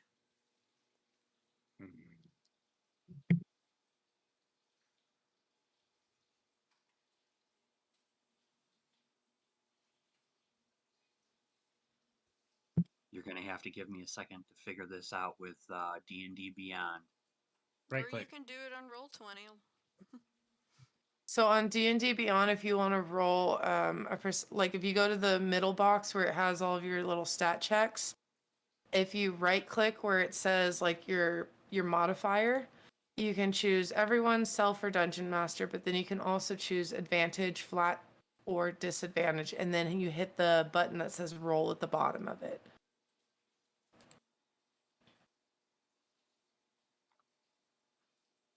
Okay.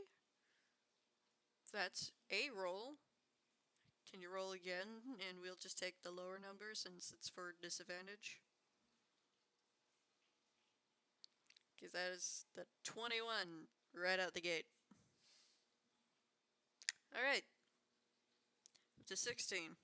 So, Mine is not working.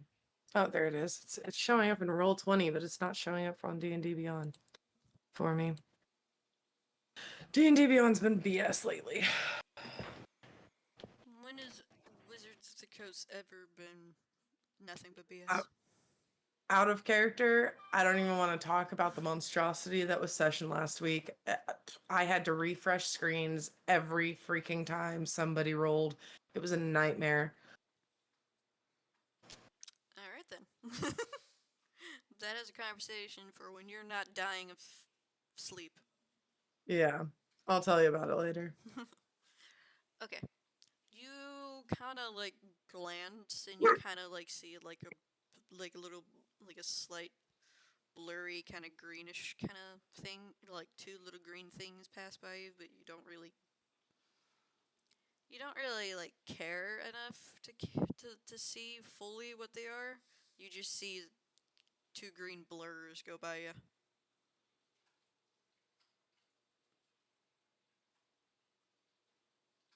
Blackthorn. Okay, I'm good. Then I am just gonna stay here and keep observing what's going on.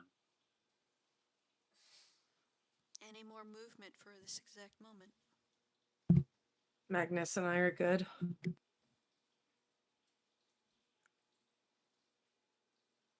Lake, anything for Keely's side of the story?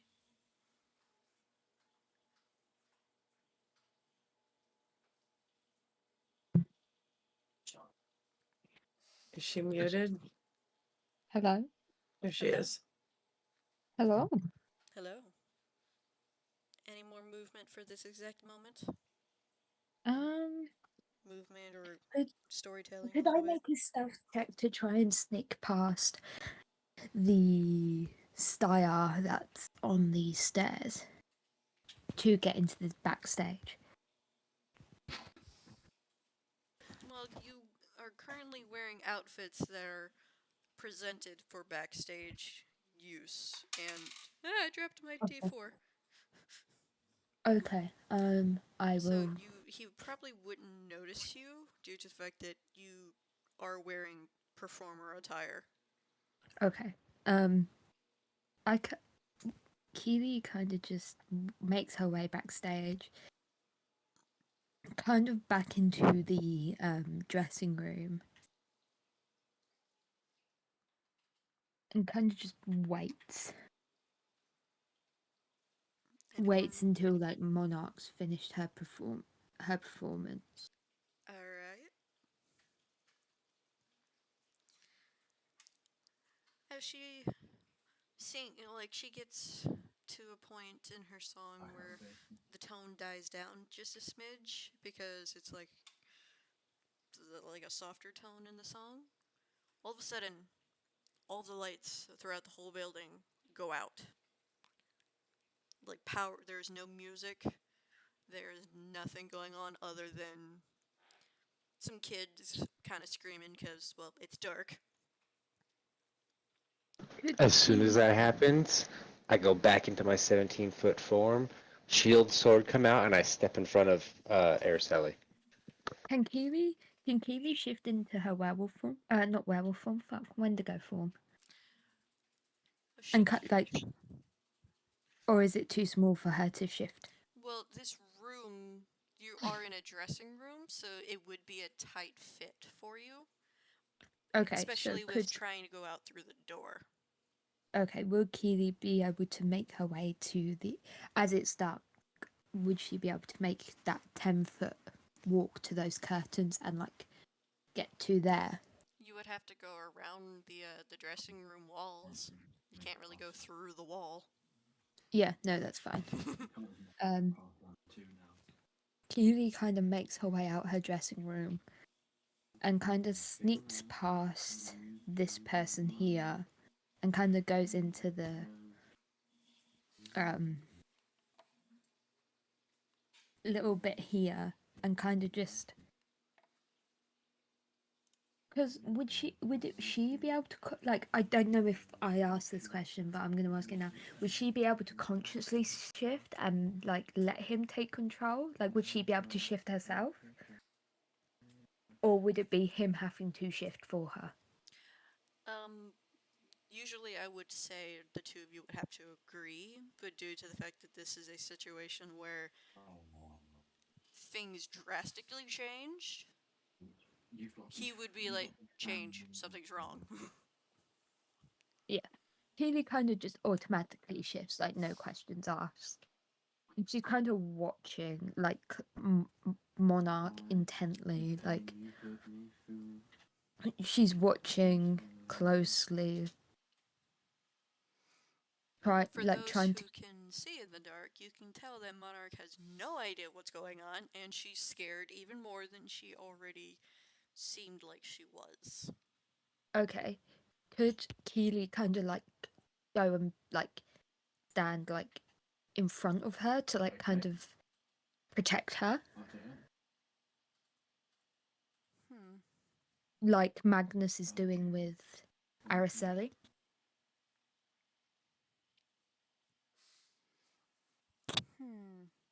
I will have to discuss it with you after session, but for now I'm gonna ask like if Keely does the shift, would it be okay for like her to be in control of the Wendigo body? I would say yes because she did it just solely her decision. So he'd just lend you his power, but you'd be in control. Okay, But you so won't be as strong as you would be if he was in control because he can control his all of his power that he Okay. has available at the moment. Healy like makes her way Kaylee got a Ferrari. Oh yeah, you already know. Cautiously. cautiously like towards Monarch, and she kind of like stands like in front of her and kind of just says to her like, hey, Oh, don't be afraid, it's going to be okay. I will do my best to protect you and get you to safety. And as you're approaching Monarch, for those who can see in the dark, has night vision. Not night vision, dark vision. If you can see far enough, you'll see ropes start trickling down from the ceiling, and then a bunch of people start filing into the room, especially as I place them all over the room. I'm gonna go ahead and use. Oh, if I can, I want to use something.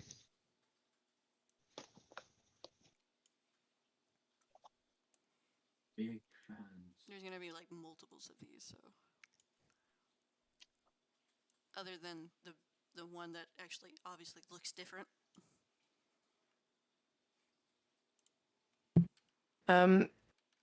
So as soon as the lights went out and Magnus stepped in front of me, I'm gonna cast guidance on him. Actually, no, not guidance. I'm gonna cast.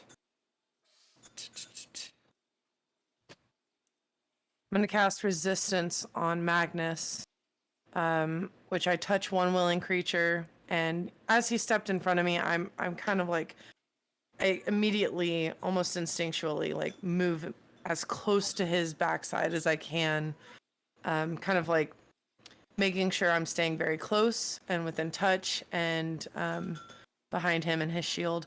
But I touch one willing creature before the spell ends. The target can roll a d4 and add the number rolled to one saving throw of its choice. It can roll the die before or after making the saving throw. The spell then ends, and it is a concentration for up to 1 minute.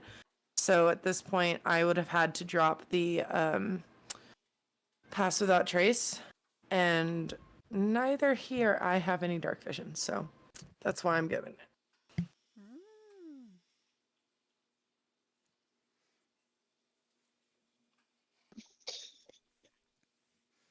I didn't want to use this now, but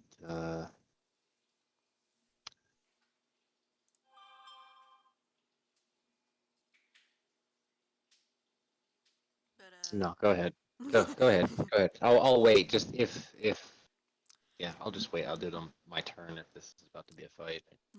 Blackthorn, do you have any quick movement to potentially put this, whatever this is about to be, into your favor? If you can even see what's going on? Yes, I have 60 feet of dark vision, and I have an idea, but it would probably totally screw up everything that everyone else is doing. But then again, how do I know who these people are? Just do what you want to do, boo.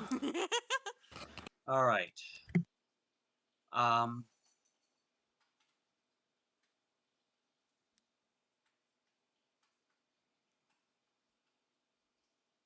Okay, so I can, all right, so I've got 30 feet here. How the heck do you do the feet to see how far you are, how far you Um, can, the little measuring stick, and you click on that, yeah, and then you click on where you're gonna start, and then drag to however feet. okay, yeah, Like I mean, this would I've be got, as far as you can see with your dark vision, which is basically yeah, most of the arena area. Not an arena, but theater yeah. area. So I mean, I'm sorry, how did you, I mean, so I just right click on myself and drag it out or what? You just click on yourself, not right click. Hold on, let me grab the fucking damn thing. You, with the little, it's the little icon that's underneath the, excuse me, the magnifying glass. Oh, there you go. It's kind of like a little ruler. You click on Yeah, yourself and then drag to get the little measurement line. okay. Well, I should be able to move 30 feet. That's 1, 2, 3, 4, 5. Oh, okay. Um, I would be right next to her and right next. Okay.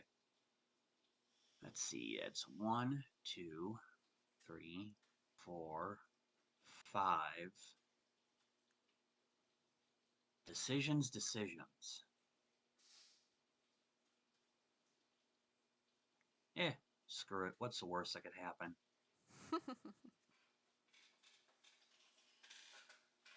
I'm gonna move there,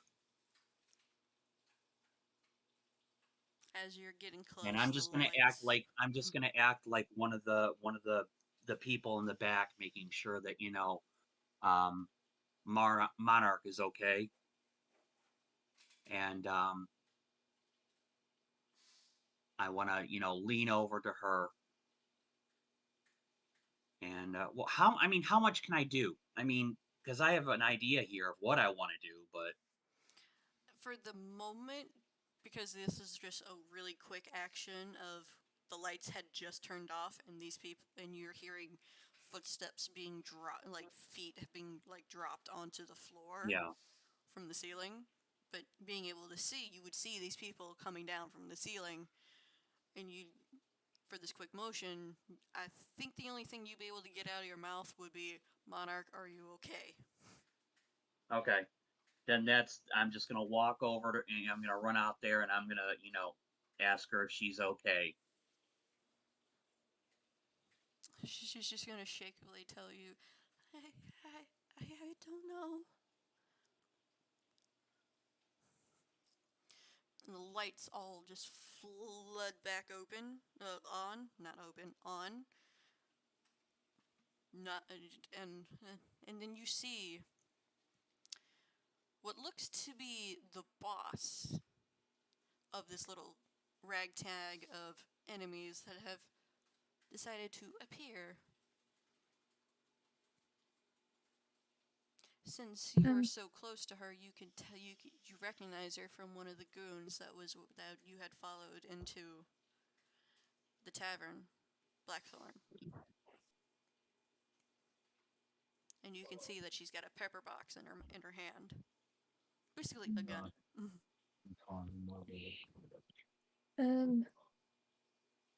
Could I at least make it? Could I try an intimidation check?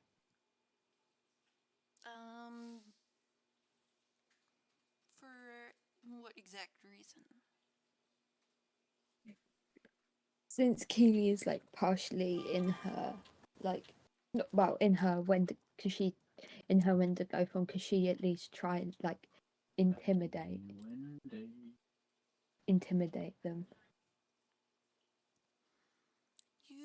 I could say you can try, since you are Okay. partially churned right now. Okay. While she's rolling that, Yeah, no, they're not going to get intimidated. I rolled a 6. No, the bandit captain woman, she's over here just like, that's some scarier things than you. while all of this is going down, I'm gonna like look around Magnus, not leaving his backside, and I kind of tap on his what is now his shin because that's as tall as I come up to him when he's in his full form, and I'll whisper, Magnus, Magnus, we were right, and that's all I'm gonna say.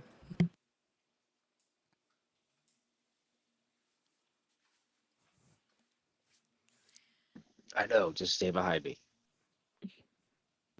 You got it. So that way everybody is aware. These dudes are just basic warriors with swords. These are the bulky, like, barbarians with the axes. These are mages, and these are archers. And of course, the bandit captain. Would the bandit captain know of like what Keely is? Nope, and I don't think she would give a shit. She'd be like, hell, okay. I just thought I'd ask, like, would she be aware of like Keely's, like the rituals, etc.? No, I don't think Okay. so. Due to the fact that she's usually not from. Due to the fact that she looks as if she's not even from your part of town, basically. Okay. Keely at this point like step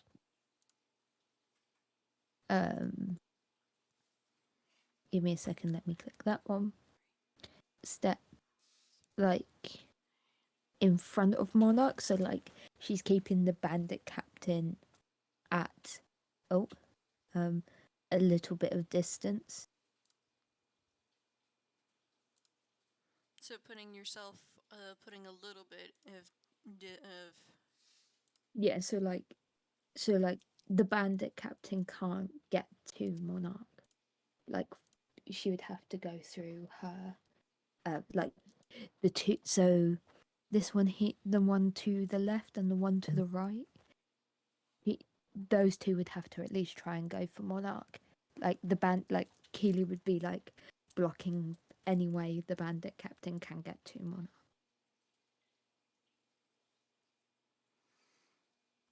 All right.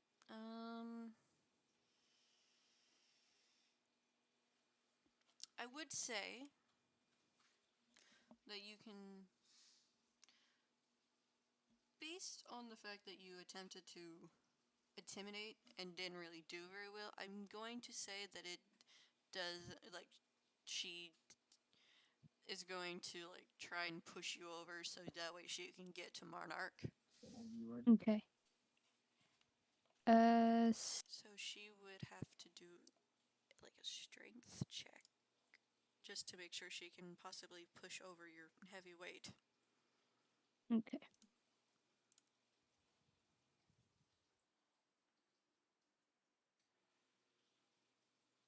Do you want me to do a check at all? As a, like, a counterbalance, that'd probably be a Yeah. good idea. Yeah, I think it's like an athletics versus strength or something like that Okay. for either a trip or what they consider a push attack.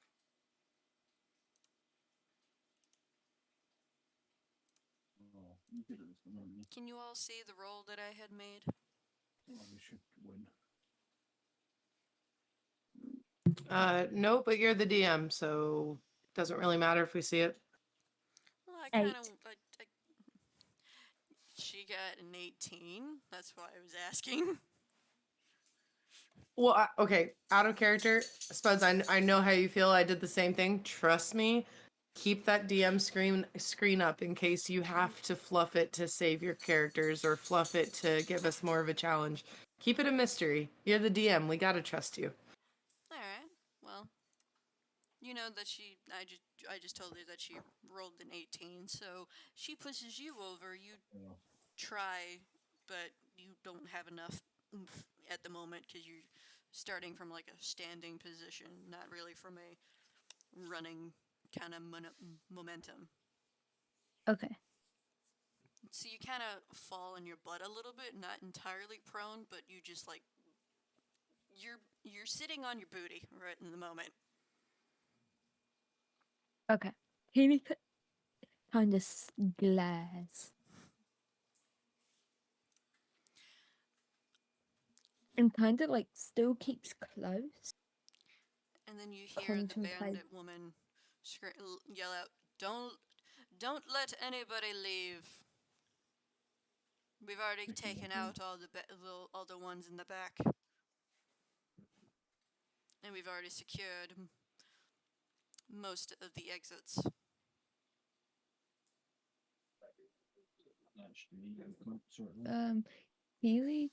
Keely bares teeth as she gets back to her teeth. And she kind of like gently places a hand on Monarch and asks in a low tone so the bandit captain cannot hear, what do they want with you? I don't know. Like, of course, Keely is like partially in her Wendigo form, so she's like half elf, like half Wendigo, and she's like, I'm going to have to ask you to trust me. As And I I'm know- trying to figure out how to bring up the initiative thing. As you're speaking, I'm sorry, I spoke out loud. Oh no, that's fine. And she kind of goes, I'm going to do something that could possibly Okay, there we go. scare you a little bit, but I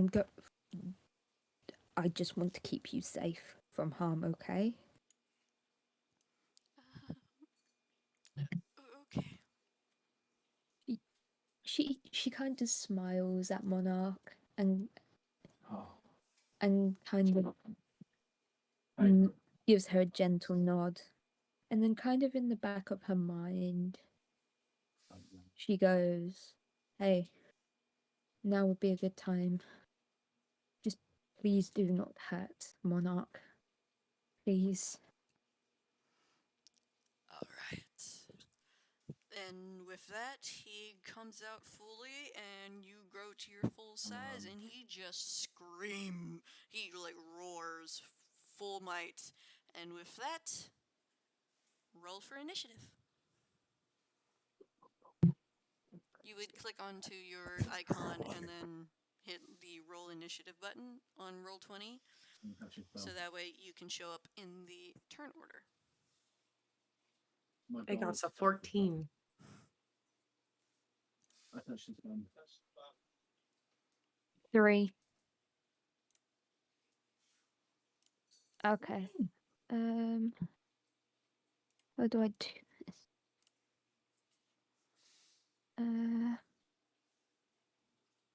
How do I wait? How did you boo? You said You- click on my icon, right? Click on your token, and then roll initiative.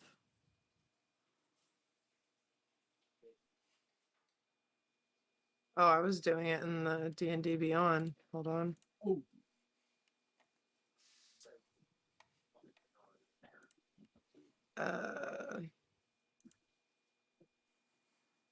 Easy close one. Okay, even I can't do that in here. Or I can't figure it out. I got a 14 though on D&D Beyond. I will take that. And Hold on, let me Dean's gonna have just- to roll on there too because he can't even access the Roll20. Yeah. Remember, I have to do it for him. Yes, that's true. I got 10. He says he got a 10. Hold on, can I just quickly let them wait? But like, my Um, no, he didn't give me.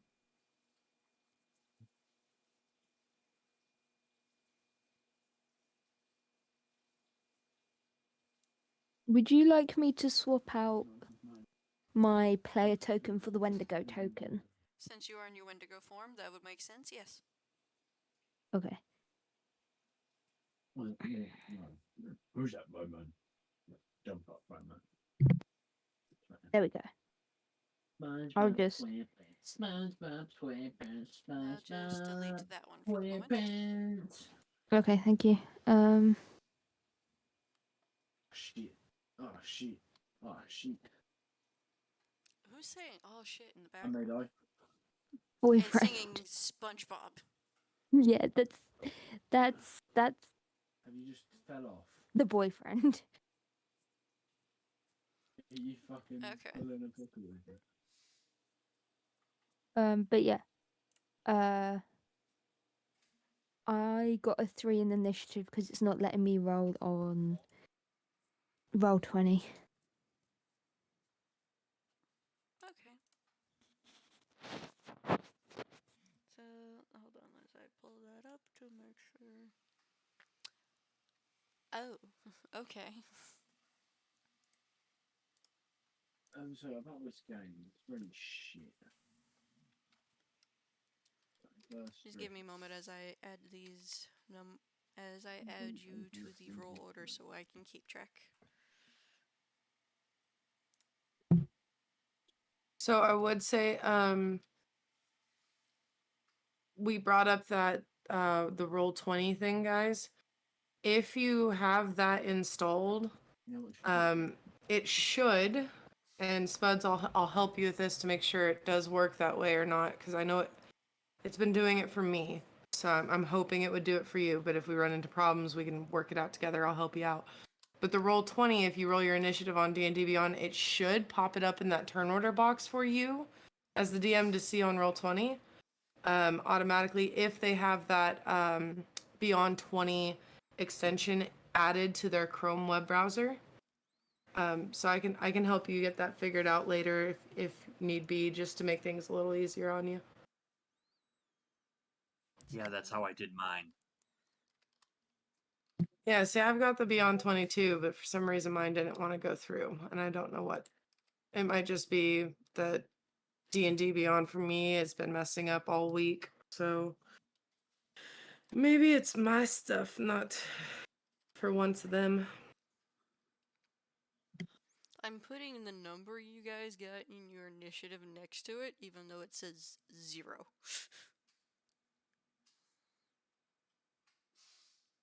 It's going to mess it up a little bit, but I will be able to help. Should be able to just see it and be like, okay, you're supposed to be next. Just so I have a visual, even though I should probably have done this earlier. It's okay. Like I said, it's your first session. There's going to be technical issues. Spuds, you're doing great. Don't worry about it, babe. As I fucking put an exclamation point instead of a 1 for 14. It's okay. We'll get all the kinks worked out, and I can help out with any kind of tech issues you have. Just let me know during the week if you need help getting anything set up. I'll put time aside and help you out.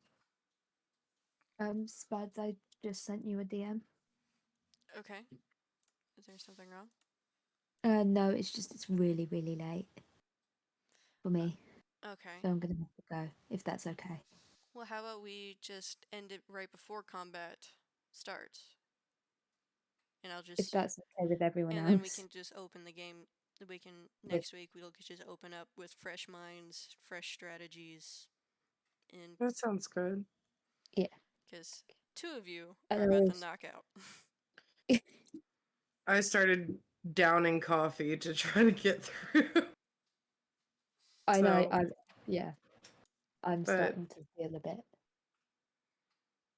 So But yeah. Just hit me up during the week, Spuds, and I can help you out with any of that stuff. And if anybody else needs help doing the Beyond 20 thing, I'm sure either Blackthorn or I can help with that. One of the two. Try to get everybody on the same page just so we can make it a little easier on Spud. She's already got so much she's got to handle on her side, so if we can figure out how to make it as easy as convenience for everybody, then it should make it go a little smoother on that part. yeah. Um, Yeah. I'm gonna head off now then. All right. Nighty See night, you everyone. next Good night. night.